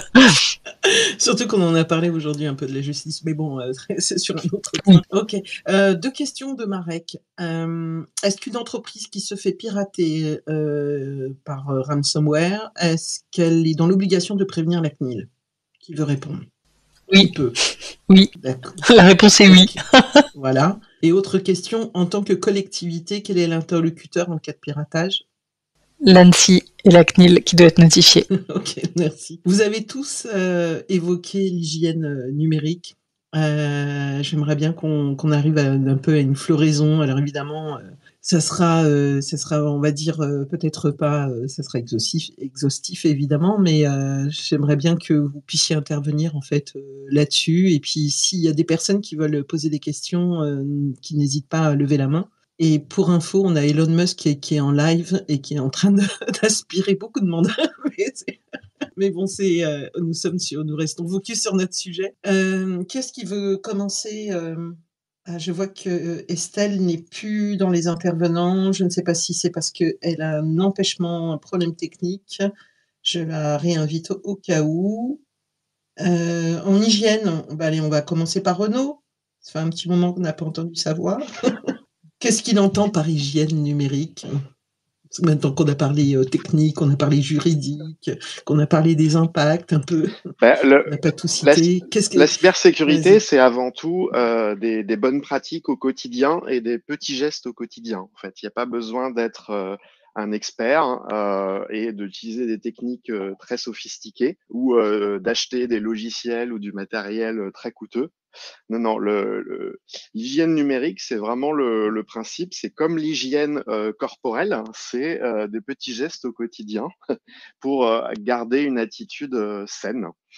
Et notamment, ça consiste, alors il y a déjà des petites choses qui ont été dites, mais par exemple, à utiliser un mot de passe différent sur chacun des services qu'on a en ligne.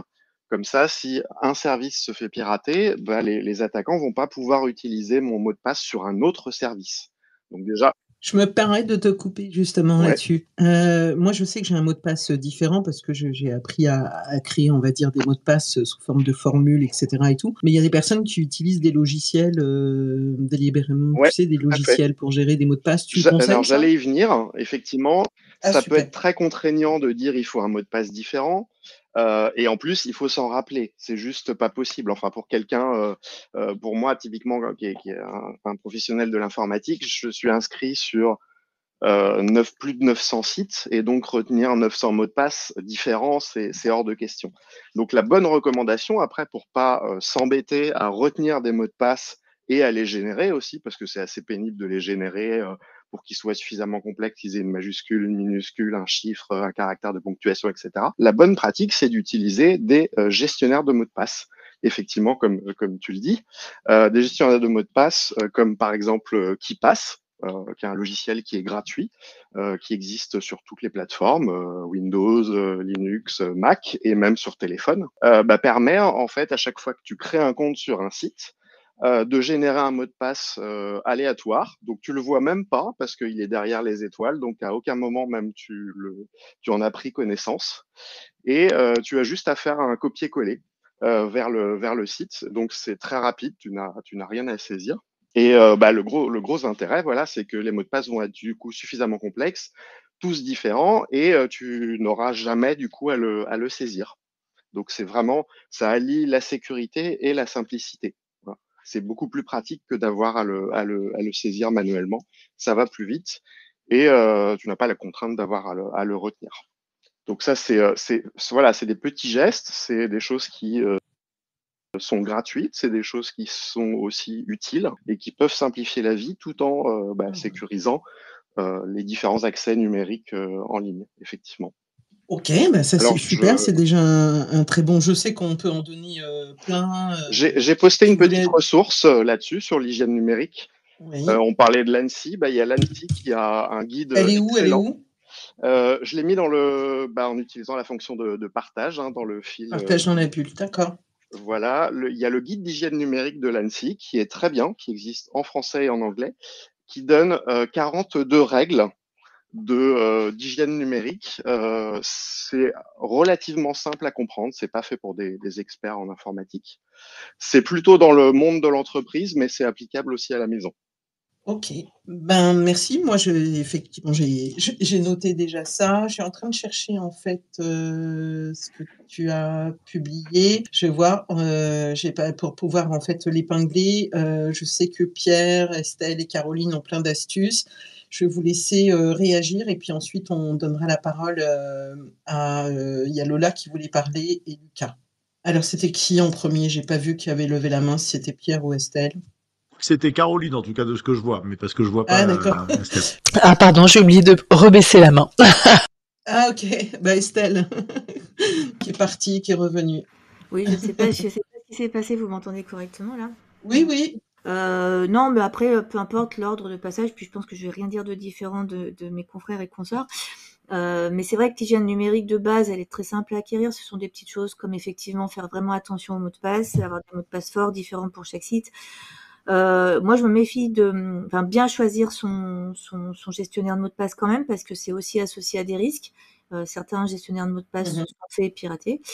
Mais aussi, on peut perdre la disponibilité de ces mots de passe si, par exemple, on ne fait pas de sauvegarde personnelle. Donc, faut le faire quand même de manière aussi intelligente. Vraiment, essayez de chiffrer. Il y a des petits outils très simples. Chiffrer son disque dur, chiffrer des morceaux de son disque dur, mettre ses dossiers importants dans des petits dossiers chiffrés. Quelque chose, par exemple, qui s'appelle VeraCrypt, qui est libre. Qui peut être utilisé par n'importe qui est très très facile à prendre en main, qui est très stable. J'ai cassé beaucoup de chiffrements propriétaires et lui je l'ai jamais cassé, donc je vous donne mon expérience en tout cas. Cloisonner ses usages, c'est-à-dire que idéalement avoir un ordinateur qui va sur internet, c'est un ordinateur qui gère les dossiers importants. Par exemple, sur les smartphones, vous avez... C'est pas facile parce que ça suppose des moyens quand même. Alors, pas forcément, typiquement, là. Alors, moi, je vais faire la pub pour un OS de smartphone que j'adore depuis que je commence à l'utiliser, qui est Graphene OS. C'est basé sur Android. Alors, d'ailleurs, je crois que Android le permet aussi, mais avec d'autres particularités, peut-être plus contrôlées par Google. Ça, j'en sais rien, en fait. Je parle d'une chose que je ne connais pas, mais en tout cas, sous Graphene OS, il y a la possibilité très simple de créer le nombre de profils qu'on veut. Et on passe de l'un à l'autre en 45 secondes. Et avoir un profil qui va gérer des applications un petit peu délicates à la mode parce que nos collègues les ont ou nos amis, et puis des applications un peu plus sérieuses, voire pas d'applications. Ça permet déjà de cloisonner. C'est une première couche de cloisonnement, bien sûr. Après, on peut faire toujours mieux. Mais avoir cette règle de base, par défaut, ne pas faire confiance. Ça, c'est une règle toute simple qui permet d'éviter une très très bonne partie des ménages. J'ai pas de stats officielles en tête, mais parce que ça veut dire qu'en fait, on ne fait confiance à aucun mail, même quand on connaît le destinataire, on ne clique sur rien. Et à la limite, si on a un doute que ce soit légitime, et on n'a pas l'inverse, on va appeler notre contact pour être sûr que c'est bien lui qui nous a écrit le mail. Ça m'est arrivé de le faire, par exemple. Donc, des mécanismes comme ça qui sont pas difficiles à acquérir et qui mettent sur la bonne route. Concernant l'ANSSI, juste quelque chose qu'on peut peut-être dire parce qu'il est très intéressant. L'ANSSI propose depuis pas très très longtemps un MOOC qui se fait en ligne en plusieurs modules et qui survole franchement toute l'hygiène de la sécurité avec un niveau quand même presque avancé. Voilà. Je pense que pour quelqu'un qui suit scrupuleusement ce MOOC, va déjà avoir des très très très bonnes bases. C'est bien ça, de l'auto-formation, effectivement, Ouais. c'est bien fait en plus. Merci, je vais passer la parole à Pierre et puis ensuite on va demander aux personnes qui sont montées de poser en fait leurs questions pour compléter s'ils ont besoin ou d'informations, je ne sais pas. Pierre, tu avais levé la main tout à l'heure. Ouais. Oui, quelques conseils en plus de ceux qui ont été donnés, hein, bien sûr.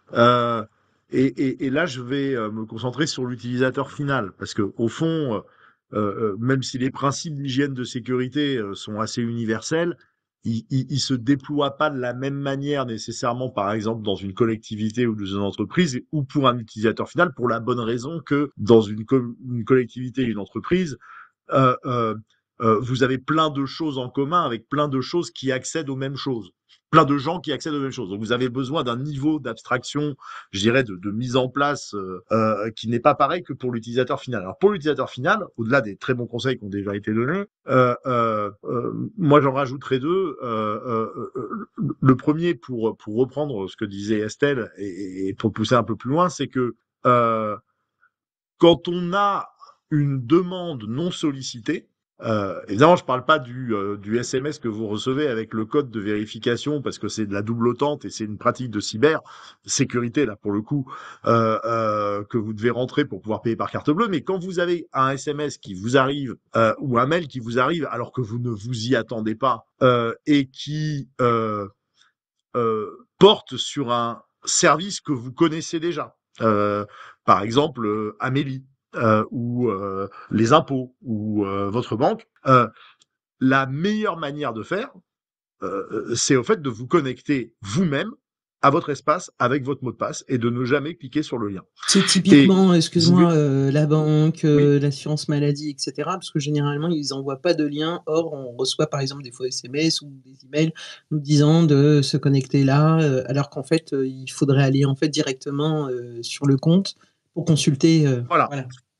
Tout à fait. C'est-à-dire, normalement, en fait, ils vous envoient pas de lien. Enfin, ils vous envoient pas de SMS pour vous dire cliquez sur le lien. Donc déjà. Mais si vous avez un doute, l'information extrêmement importante qu'on vous délivre en disant qu'il faut absolument que vous réagissiez dans les 10 secondes, si elle est si importante que ça, elle sera sur votre compte. Et donc, il ne faut jamais cliquer sur ce type de lien. Voilà, c'est comme ça, c'est clair.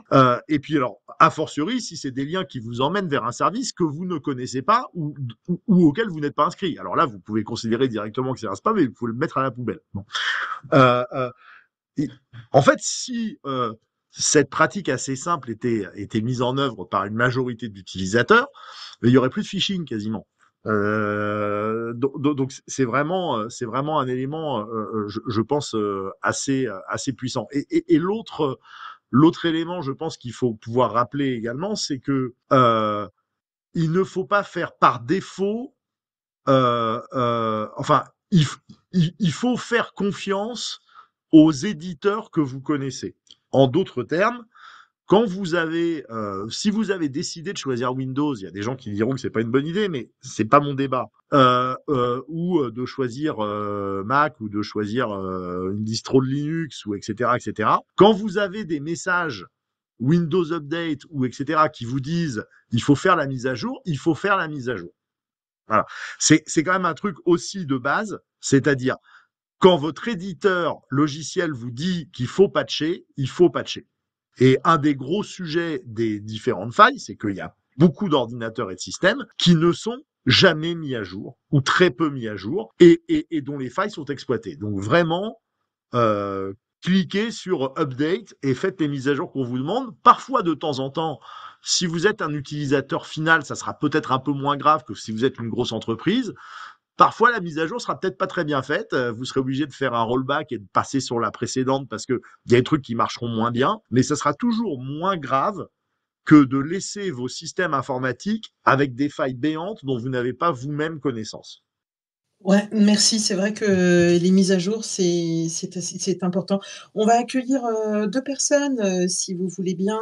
Lola, dans un premier temps. Bonsoir Lola. Bonsoir Fadila, comment vas-tu? Très bien, ravie de t'accueillir. Tu voulais poser une question ou Oui, je voulais poser une réagir à un question propos? justement. Les trois quarts des gens, c'est très gentil. La plupart des gens, ils ont quand même du mal avec l'informatique. Même la nouvelle génération, je me suis rendu compte que même la Gen Z, je pensais qu'ils allaient être beaucoup plus connectés que par exemple moi, et ils le sont pas en fait. Par exemple, avec un truc simple, ils tapent pas avec deux mains sur un écran, sur un clavier. Ils ont l'habitude du téléphone, mais le clavier, ils ont un peu du mal. Donc, tous ces conseils, ils sont de bon sens, mais est-ce que on pourrait pas résoudre le tout par un très bon, par exemple, antivirus? Moi, personnellement, j'ai une pratique très risquée d'Internet. Je vais sur le dark web, je me promène un peu partout. J'utilise Kaspersky. Pour moi, ça a toujours été la meilleure option. Il est extrêmement gourmand en termes de ressources, donc il faut avoir un PC un peu solide. Mais je considère en termes de protection, ça reste le tip top. Qu'est-ce que vous pouvez conseiller? Vas-y Renaud, hein. Je soyez, on peut rester un peu fluide, hein, dans les réponses. Je vois qu'il lève la main. Estelle, il y a la main toujours levée, donc je ne sais pas si c'est pour intervenir ou Renaud? Oui, je vais tenter de répondre justement. Oui, bien sûr. Alors pour moi, c'est pas une bonne idée parce que les antivirus fonctionnent bien avec des menaces connues, des choses qu'ils ont déjà vues passer plusieurs fois et donc des menaces qui ont par exemple environ une semaine. Voilà. Mais le jour où vous tombez sur une nouvelle menace, votre antivirus, il la connaîtra pas et il y a de fortes chances qu'il la laisse passer. L'antivirus, c'est comme un vaccin, c'est-à-dire que si on n'a pas été vacciné contre la maladie, on risque de l'attraper. C'est une maladie un petit peu nouvelle ou sous une autre forme. Et c'est exactement pareil avec l'antivirus. Donc c'est pas une bonne idée, sans vouloir être directif, de tout baser sur son antivirus. Nous d'ailleurs, chez Oliseum, on a fabriqué nos propres logiciels malveillants de type ransomware qu'on utilise pour tester les sécurités de nos clients et justement de tester leurs antivirus et leurs EDR. C'est pour ça que je parle plutôt de manière confiante dans ma réponse. Et on se rend compte en fait que même les antivirus et les EDR les plus efficaces en entreprise, les EDR, ce sont des super antivirus pour simplifier la chose, qui analysent le comportement sur tous les postes à la fois. Donc, ils sont capables de voir en fait des virus émerger à un endroit et se propager à d'autres endroits. Donc, ils sont beaucoup plus puissants qu'un simple antivirus parce qu'ils regardent globalement sur le réseau ce qui se passe. Et en fait, on se rend compte qu'on arrive à contourner la plupart des antivirus et des EDR dès lors que, en fait, on fabrique nous-mêmes un virus ou une menace. Donc, ça montre bien que les antivirus sont efficaces que contre les menaces qu'ils ont déjà vues. Dès lors que on leur présente une nouvelle menace, très souvent, ils sont perdus. Ils vont peut-être l'arrêter 20-25% des fois, mais ça fait beaucoup de probabilités quand même de se faire avoir. Donc, il faut éviter. En fait, l'antivirus, c'est un mal nécessaire, mais c'est pas du tout quelque chose qui est suffisant. Avec un effet pervers quelque part, c'est d'avoir l'impression, en fait, d'être en Voilà. sécurité, en C'est fait, une fausse et impression de de sécurité parce que souvent il y a des c'est allégations ça. marketing qui disent détecte toutes les menaces, même inconnues. C'est pas du tout vrai. Alors, le truc, c'est que Oui. ce dont tu es en train de parler, c'est un virus qui, en fait, c'est quand vous testez un service, quand vous testez la résistance, par exemple, d'un antivirus ou d'une entreprise ou ce genre de choses, quand généralement, vous écrivez du code, c'est-à-dire un rootkit, généralement, c'est ça, ou un ransomware ou quelque chose comme ça, vous l'adaptez en fonction du client en question. On est bien d'accord. Eh ben non, justement. Non, non. Effectivement, on développe des ransomware gentils qui permettent de tester les sécurités du client et savoir s'il est capable de le détecter, de le bloquer. En fait, il se trouve que c'est toujours à peu près le même code. On le met à jour en ajoutant des fonctionnalités, voilà, au fil de l'eau, mais on l'adapte pas du tout auprès du client et on ne connaît pas du tout même l'antivirus qu'a le client à l'avance. On le découvre le jour J. Ah, d'accord. Putain, il faut que je me remette à jour, moi. Oui, je fais toujours ça. Là, tu me rassures pas des maths. Ouais, juste rajouter. C'est une réponse honnête, j'essaye de Peut-être faire un une point réponse aussi. honnête, voilà. Et en général, il Non, faut se mais merci méfier beaucoup, du Renaud. technologie, Merci de beaucoup, Renaud. Tu me polyphonisme, rassures pas des masses. pas de souci. Et il faut se méfier des Et je solutions pense que ce que techniques, hein, ça Renaud a résout dit pas là, tout, une solution technique. ouais, et super important sur les antivirus. Après, et alors en plus, c'est très compliqué de dire qu'il y a un antivirus qui est meilleur qu'un autre. Enfin, honnêtement, je pense que d'ailleurs les classements changent tous les ans. Bon, Kaspersky, je sais pas si c'est la qualité intrinsèque de leur produit ou si c'est la nationalité d'origine du produit, mais enfin, ils ont des petits problèmes sur le marché américain depuis quelques mois, hein, puisque ils ont été quasiment interdits. Je crois que leur fondateur, il est encore en prison en Espagne ou en France, ou je sais plus trop où. Il est pareil que le gars de Telegram, à peu près. À un moment, il était retenu par les autorités françaises. Voilà, donc je veux pas en tirer des conclusions, mais ce que je veux dire, c'est que bon, globalement, enfin, moi je sais pas si personne va aller vous dire, oui, on est d'accord, c'est celui-là qui est le meilleur, quoi, parce que je pense qu'en plus il y a des cycles. Pour autant, il y a un concept dont on n'a pas parlé, enfin qu'on a effleuré à un moment donné, mais on n'a pas parlé et qui me paraît important, c'est justement l'analyse de risque, c'est-à-dire que au fond, pour un utilisateur quotidien de base d'Internet, un utilisateur final, ce que vous n'êtes pas, hein, puisque vous faites des tests, vous allez sur des endroits dangereux, donc vous savez que c'est dangereux, etc. Mais il faut aussi, à côté de cette petite hygiène qu'on a évoquée, euh, euh, se dire que ça sert à rien de se dire qu'on va faire euh, vraiment une espèce de muraille de Chine de la cybersécurité chez tous les utilisateurs, parce que il y a probablement des utilisateurs, franchement, s'il y a 3-4 informations qui fuitent de ce qu'ils ont sur l'ordinateur, ça sera pas très grave pour eux et ça sera pas très grave pour le reste du monde.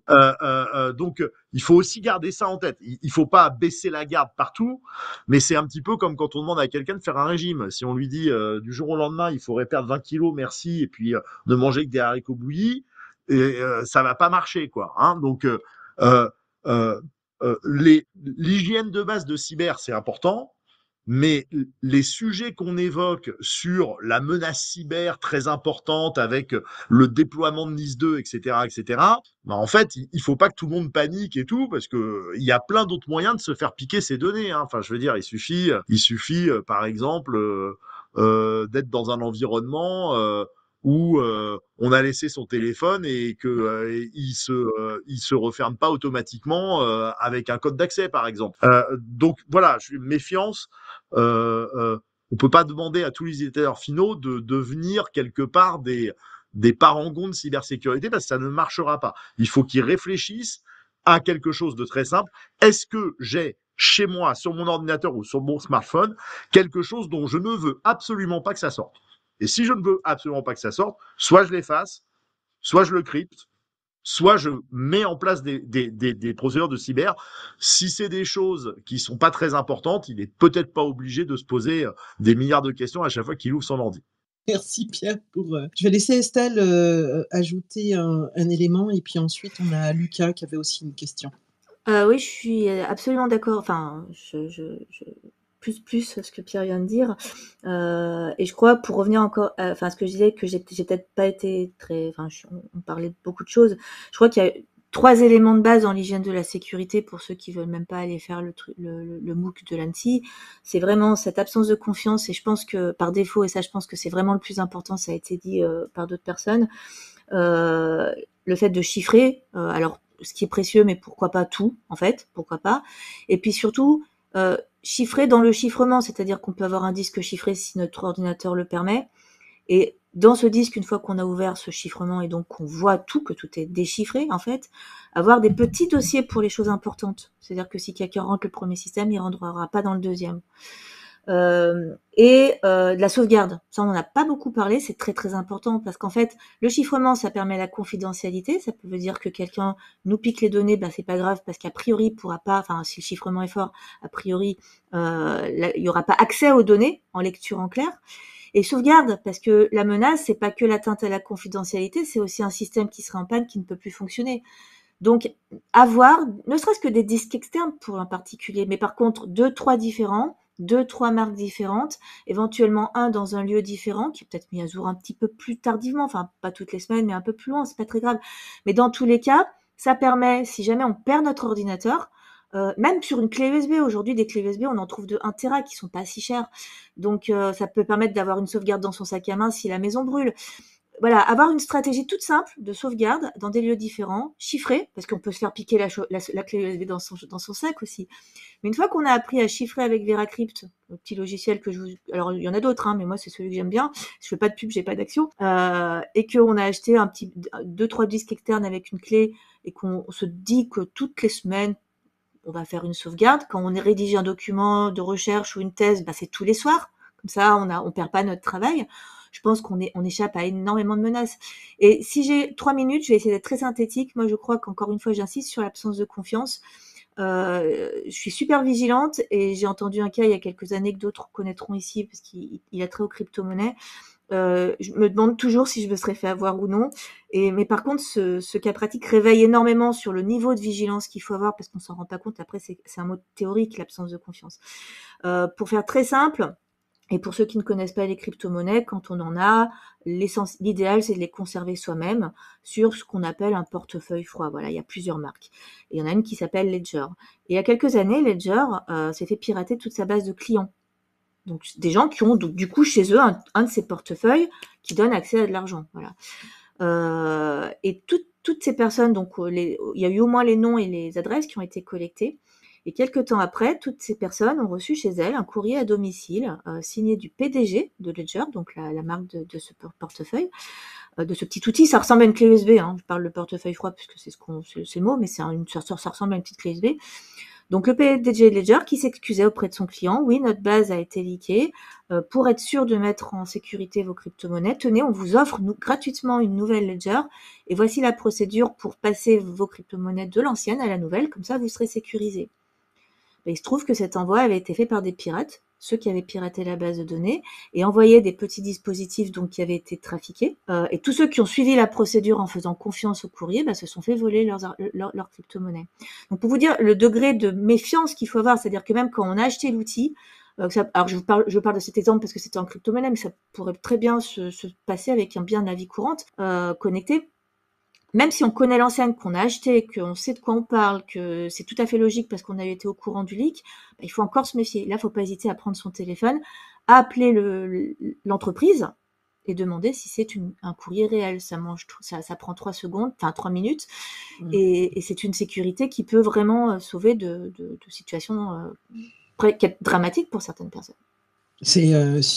Merci en fait vraiment pour cet ajout. J'ai vu que tout le monde a fait un pouce et 100% d'accord avec toi, notamment par rapport aux sauvegardes. On n'y pense pas souvent, mais on fait une sauvegarde, on met en fait sa sauvegarde chez soi et on se fait cambrioler, on se fait voler à la fois l'ordinateur et la sauvegarde. Super. Donc c'est pour ça qu'il faut le mettre en fait à d'autres endroits. Moi, comme je suis indépendante, j'ai pris un NAS aussi, donc c'est-à-dire que j'ai mis mes données en fait aussi dans un cloud qui me permet en fait de pouvoir aussi de me connecter en fait à distance en fait sur mes données. Alors, si je peux rajouter, juste parce que tu le disais, mais j'en ai pour 10 secondes, le cloud, il faut faire attention aussi. Parce que le cloud, c'est un serveur qui ne nous appartient pas. En fait, un cloud, c'est jamais que l'ordinateur de quelqu'un d'autre. Donc, en fonction de son accès à ces données, de son contrôle de l'ordinateur et puis de sa sécurité, tes données peuvent aussi partir dans la nature. Donc, ce qui est important dans ce cas-là, c'est d'avoir soit extrêmement confiance, soit le mieux, c'est de pouvoir chiffrer aussi tes données que tu poses. Tu les mets dans un petit conteneur. Je l'ai noté dans ma to-do list. Il faut que je regarde la partie chiffrement. Merci beaucoup. Lola, on va juste patienter parce que Lucas attend depuis tout à l'heure. Je vais le laisser en fait intervenir. Bonsoir, Lucas. Bonsoir. Je voulais revenir alors bien plus tôt dans la conversation, sur ce que Pierre disait par rapport à NIS 2, en expliquant que NIS 2 allait vite devenir obsolète. Je sais plus exactement comment il l'avait tourné, mais c'était de ce que j'en ai compris, moi, c'était pour dire ça. Je voulais juste réagir sur ça en disant que c'est pas le problème que NIS 2 devienne obsolète dans les années à venir. On s'en fiche presque un peu. Dans l'idée, c'est plus, je pense, poser une espèce de base, un espèce de socle solide en disant que toutes les boîtes, ou en tout cas toutes les boîtes qui sont concernées, vont commencer à s'intéresser à la cybersécu, à commencer à sécuriser un petit peu leurs Ça infrastructures. parle là ou Vous m'entendez pas? Oui, Lucas parle, je vais, te rebasculer, Désolé. Pierre en auditeur pour que tu remontes, ouais. Voilà. Donc normalement, il devrait entendre maintenant Lucas parler. Alors, est-ce que tu as entendu le début de ma conversation, Pierre? Non, Enfin, je pense qu'il n'a pas entendu. Ce que je disais du coup, Pierre, rapidement, c'est, pour, résumer, tu sais, ce que j'ai dit, c'est qu'au début, tu disais que Needle allait devenir obsolète, assez vite et en fait, on s'en fiche presque un peu que Needle devienne obsolète. Dans l'idée, c'est que les boîtes commencent à s'intéresser et à mettre de l'argent dans leur cybersécurité, la sécu dans sécu le c'est pardon, dans la sécurisation de leurs biens, de leurs actifs, majoritairement. Et ce qu'on apprend dans les normes ISO, 27000K, c'est qu'en fait, on reste con de c'est de constamment rester, à jour, avec les meilleures pratiques. L'ANSSI met en pla met, comment dire? L'ANSSI documente énormément tout ça, avec des choses, très régulièrement pour mettre à jour tout plein de conseils pratiques, et organisationnels. Et en fait, NIS 2 pour moi apporte pas une partie technique, apporte juste une espèce de base, pourquoi les entreprises vraiment commencent à s'y intéresser, mettre de l'argent dedans et préparent un petit peu la suite et dans l'idée, c'est pas qu'elles se basent constamment sur NIS 2 en disant: «C'est ça, la réglementation, c'est ça qu'il faut qu'on fasse». C'est plutôt de commencer à un processus de: «OK, on commence à se mettre en sécurité, on commence à sécuriser un petit peu nos informations, nos biens, enfin nos actifs pardon» et en fait, l'idée, ça va être de réitérer par la suite petit à petit sur tout ça en essayant de continuer à rester à jour avec les meilleures pratiques, de ça, enfin sur le marché, de la sécu. Je sais pas si je suis très clair, mais voilà. Très clair, hein. Moi, d'ailleurs, je souscris à une partie de ce que vous dites. Simplement, là où je diverge un petit peu, c'est que je l'ai entendu à plusieurs reprises. Finalement, Nice, c'est 27 000. Mais pardon, enfin, nous, on est à la fois ISO 27001 depuis plus de 10 ans et opérateur de services essentiels au titre de Nice 1 et on va devenir entité essentielle au titre de Nice 2. C'est pas la même chose.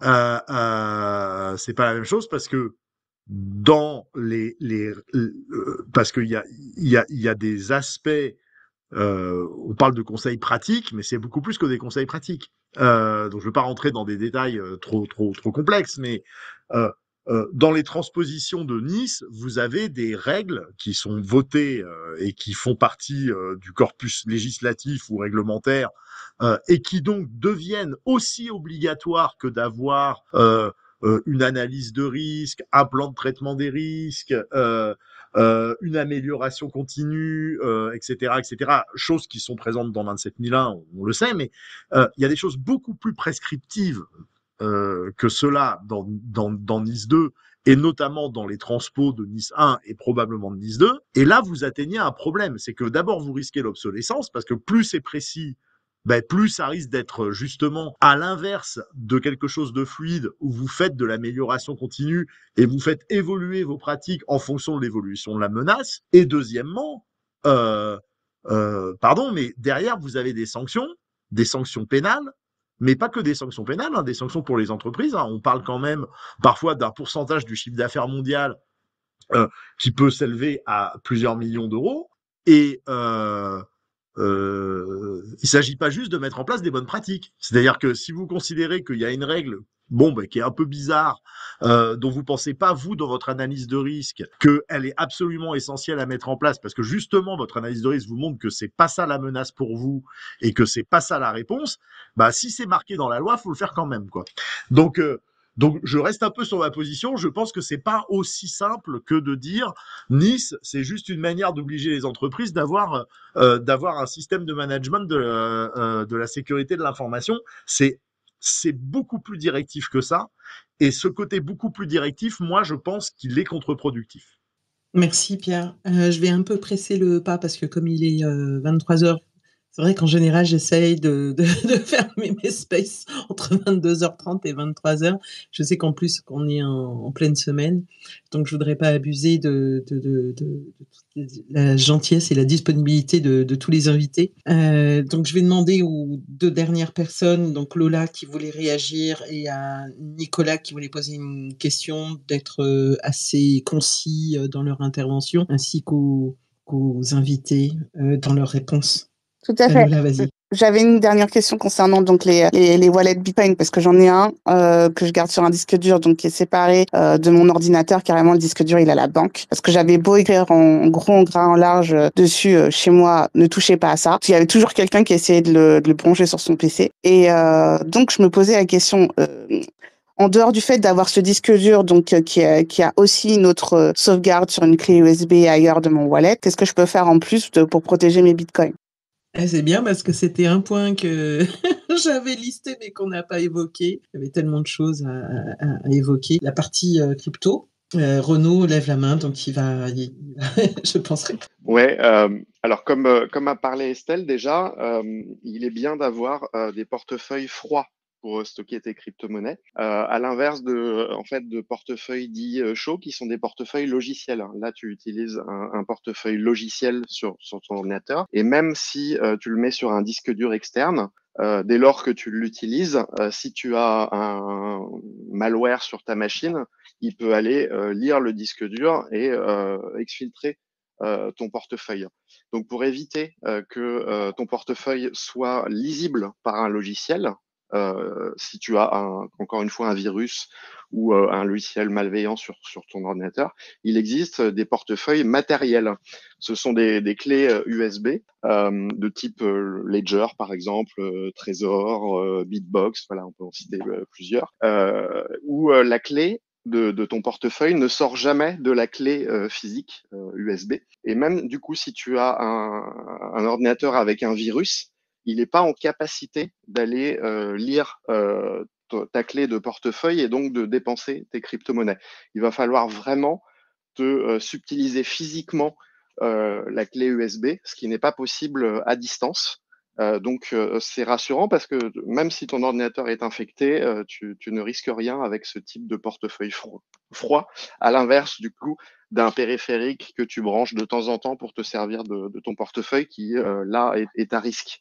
Un portefeuille logiciel, c'est toujours à risque par rapport à un portefeuille matériel. Et ensuite, pour éviter les problèmes de perte éventuellement de cette petite clé USB, tu peux marquer ce qu'on appelle le mémonique, donc c'est les 12 ou les 24 mots qui sont associés à ta clé sur une petite fiche carte. Ah, il y a eu une interruption là. Ouais, Ok. c'est bon. Je sais pas pourquoi. Et du coup, je disais ensuite sauvegarder ces 12 ou 24 mots en les mettant par exemple à la banque ou en les mettant dans une enveloppe opaque et en dissimulant dans ton jardin, voilà. Mais il faut, pour sécuriser réellement ces crypto-monnaies, il faut éviter que ça soit un fichier qui soit lisible du coup par une application sur ton ordinateur. Merci Renaud pour ces conseils. Nicolas, bonsoir. Je suis Oui, merci. désolée, vous êtes Non, pas de souci. voilà, le Je vais dernier essayer d'être rapide. intervenant. Ouais. Quel honneur. Merci beaucoup, en tout cas, pour le space. J'avais une petite question relative on parlait de la gestion des risques pour les entreprises. En fait, est-ce que vous voyez arriver les assureurs et, par exemple, moi, si j'ai une entreprise, est-ce que mon assureur va venir un jour me dire, attention, monsieur, là, vous avez besoin d'adapter votre système d'information ou d'utiliser tels outils, sinon je vous assure plus. Et également, est-ce qu'il va venir en me disant, voilà, aujourd'hui, on a une offre qui va vous permettre qui va pouvoir couvrir vos risques. Super C'est question. Caroline qui lève la main. Donc, Oui, alors merci de cette question. En effet, les assurances cyber-risques sont pullulent. Donc là, on est dans la phase où il y a énormément de propositions avec des spécifications, Enfin, faut vraiment consulter les documents d'information parce que les garanties varient énormément. Avec les astérix. Voilà, les petites lignes en bas et apprendre à lire des polices 2. Voilà. Ce qui est à peu près certain, vous avez raison, c'est que au fur et à mesure, on va avoir le cadre juridique. Là, on attend Nice 2, mais on a déjà un cadre juridique. Et puis, il va avoir les exigences des assureurs. Et peut-être que ça ne collera pas complètement. Et il y a aussi un autre écueil, c'est les assureurs qui ne voudront plus assurer. Et il y a déjà un certain nombre de collectivités territoriales qui ne trouvent plus à s'assurer parce que les primes d'assurance pour les cyber-risques ont explosé. Et donc, cet argent public, on ne l'a pas. Voilà, donc je parle pas de Strasbourg, hein, on est encore bien lotis, mais disons que la prime aussi d'assurance, elle va varier en fonction de la taille des équipes, de la démonstration qui est faite du respect du cadre juridique et des prescriptions pour se prémunir contre les cyberattaques, mais aussi d'autres éléments qui sont à la discrétion de l'assurance, puisque voilà, le contrat d'assurance, c'est la loi des parties, en tout cas, même si on sait très bien que c'est des contrats d'adhésion et qu'on n'a vraiment pas le choix.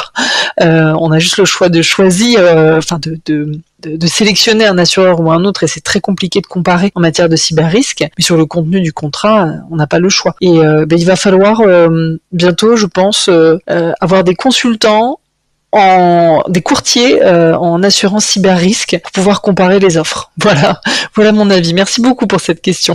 Merci, c'est clair. Oui, un big merci.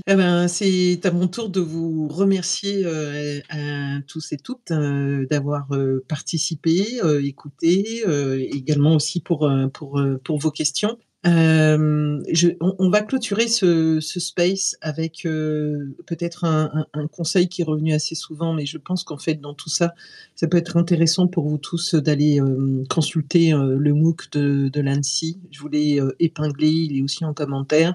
AN2SI, qui vous permettra peut-être aussi de faire un audit quelque part de vos connaissances, approfondir et puis créer peut-être votre plan d'action pour protéger en fait vos outils numériques et rester aussi en alerte.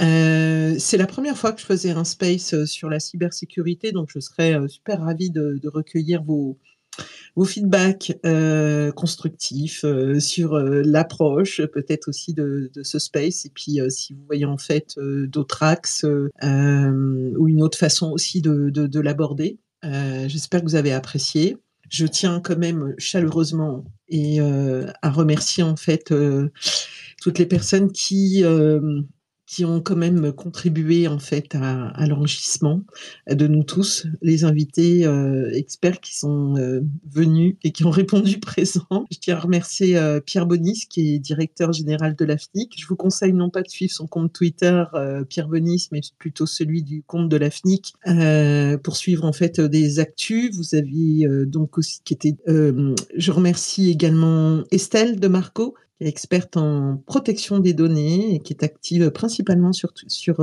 X, c'est bien ça?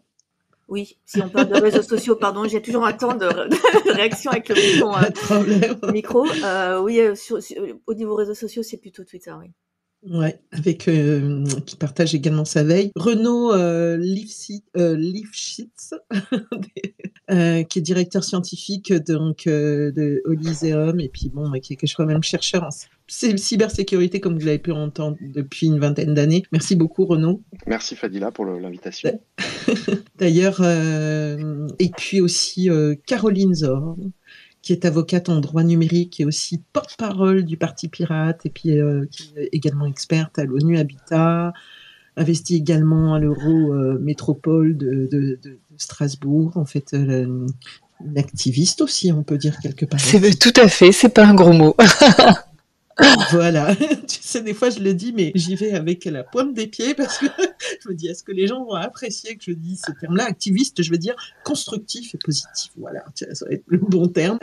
Caroline, Renaud et Estelle, c'était la première fois que vous participiez à mon space, donc je vous remercie beaucoup de m'avoir fait confiance, et Pierre, qui a l'habitude de venir, merci aussi pour votre disponibilité, merci à tous les intervenants, Lola, Lucas, Nico, Lac, d'avoir posé des questions. On a eu aussi Mats, Marek, on a eu beaucoup de commentaires, hein, donc je pense que là, j'espère que quand même que vous avez trouvé un certain nombre de liens pour aller un peu plus loin. Et me concernant, normalement jeudi on devait faire un space politique, mais compte tenu de l'actualité, puisque nous n'avons toujours pas la formation de notre gouvernement, je reporte à nouveau space.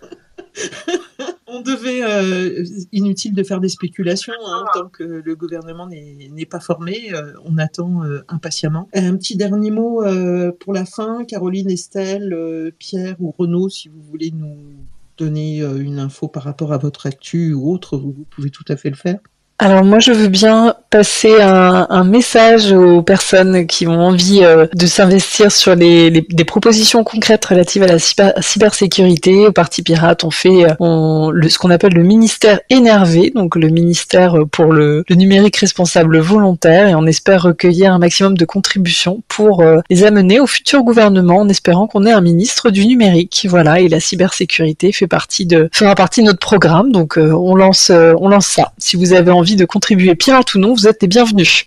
Et on contacte directement le Parti Pirate qui, à l'origine, effectivement, on a le droit de le dire, qu'à l'origine, le Parti Pirate était quand même axé sur le numérique, mais qu'aujourd'hui, vous avez quand même un programme beaucoup plus ample. Et d'ailleurs, vous avez candidaté, n'est-ce pas, pour l'Europe. Vous avez, en tout cas, construit une liste aux européennes. On était à toutes les élections depuis quelques années, et donc notamment on était aux européennes, et voilà. On n'a pas fait les législatives anticipées, mais c'était un contexte particulier, mais sinon ouais, on est bien là. Merci beaucoup Caroline. Qui d'autre veut dire un dernier message? Merci. Voilà. Vas-y Pierre. D'abord, merci Fadila pour l'invitation, ça fait vraiment très plaisir et c'était très intéressant. Deux messages, si vous voulez prolonger la conversation sur ce sujet-là ou sur des sujets du numérique au sens large. Vous pouvez aussi rejoindre l'AFNIC, qui n'est pas qu'un opérateur, mais qui est une association ouverte. Fadila, on sait quelque chose. On peut devenir. Je suis membre utilisateur. Voilà. Et on peut venir discuter de ces éléments-là au sein de l'association. Et puis peut-être un rendez-vous quand même qui me semble important à rappeler, c'est le Forum sur la gouvernance de l'Internet France, qui aura lieu le 3 octobre prochain. C'est pareil, hein. FGI. FMGI. Non, c'est FGI.fr, je pense. Ah oui, c'est vrai. Inscription gratuite. Il y a toujours plein de débats intéressants. C'est une journée extrêmement riche avec plein d'intervenants. Donc n'hésitez pas à vous inscrire, à venir, même si c'est juste pour une table ronde. C'est un moment important pour se retrouver. Voilà. Et merci encore. Et je tiens à rappeler quand même que tous ces sujets-là, même s'il y a des aspects techniques, ce n'est pas que technique.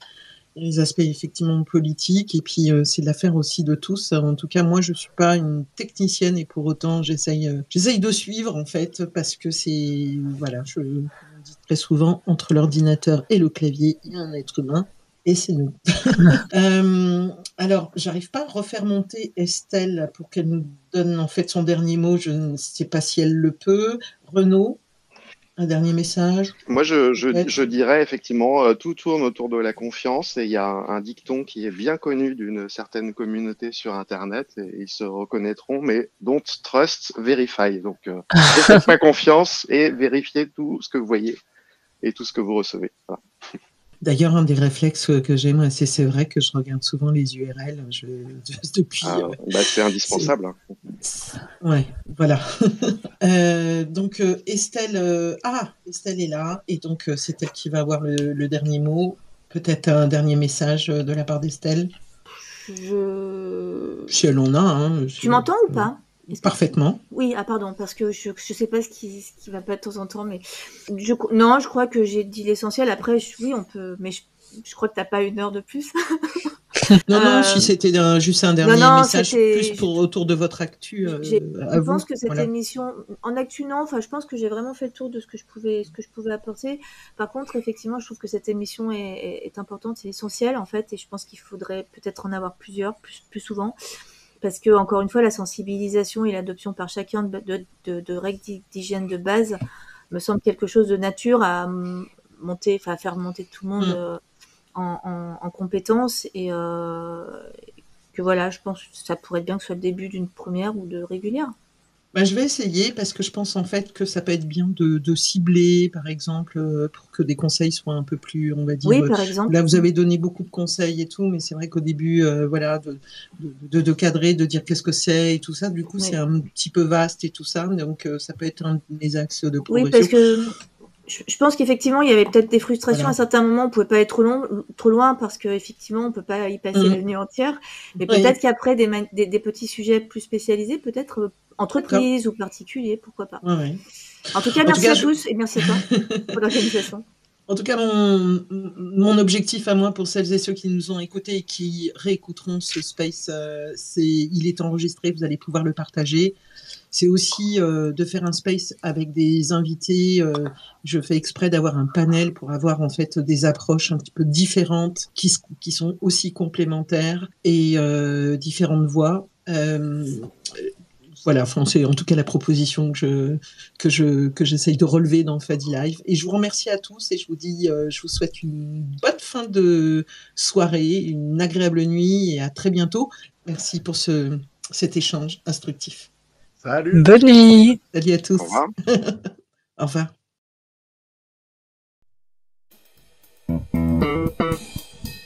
Merci d'avoir écouté Fadi Live, là où s'écrit l'influence.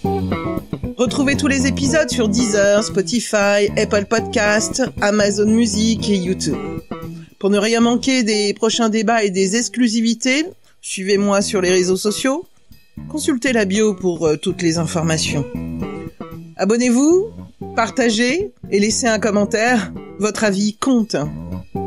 À très vite dans Fadi Live pour de nouveaux débats stratégiques.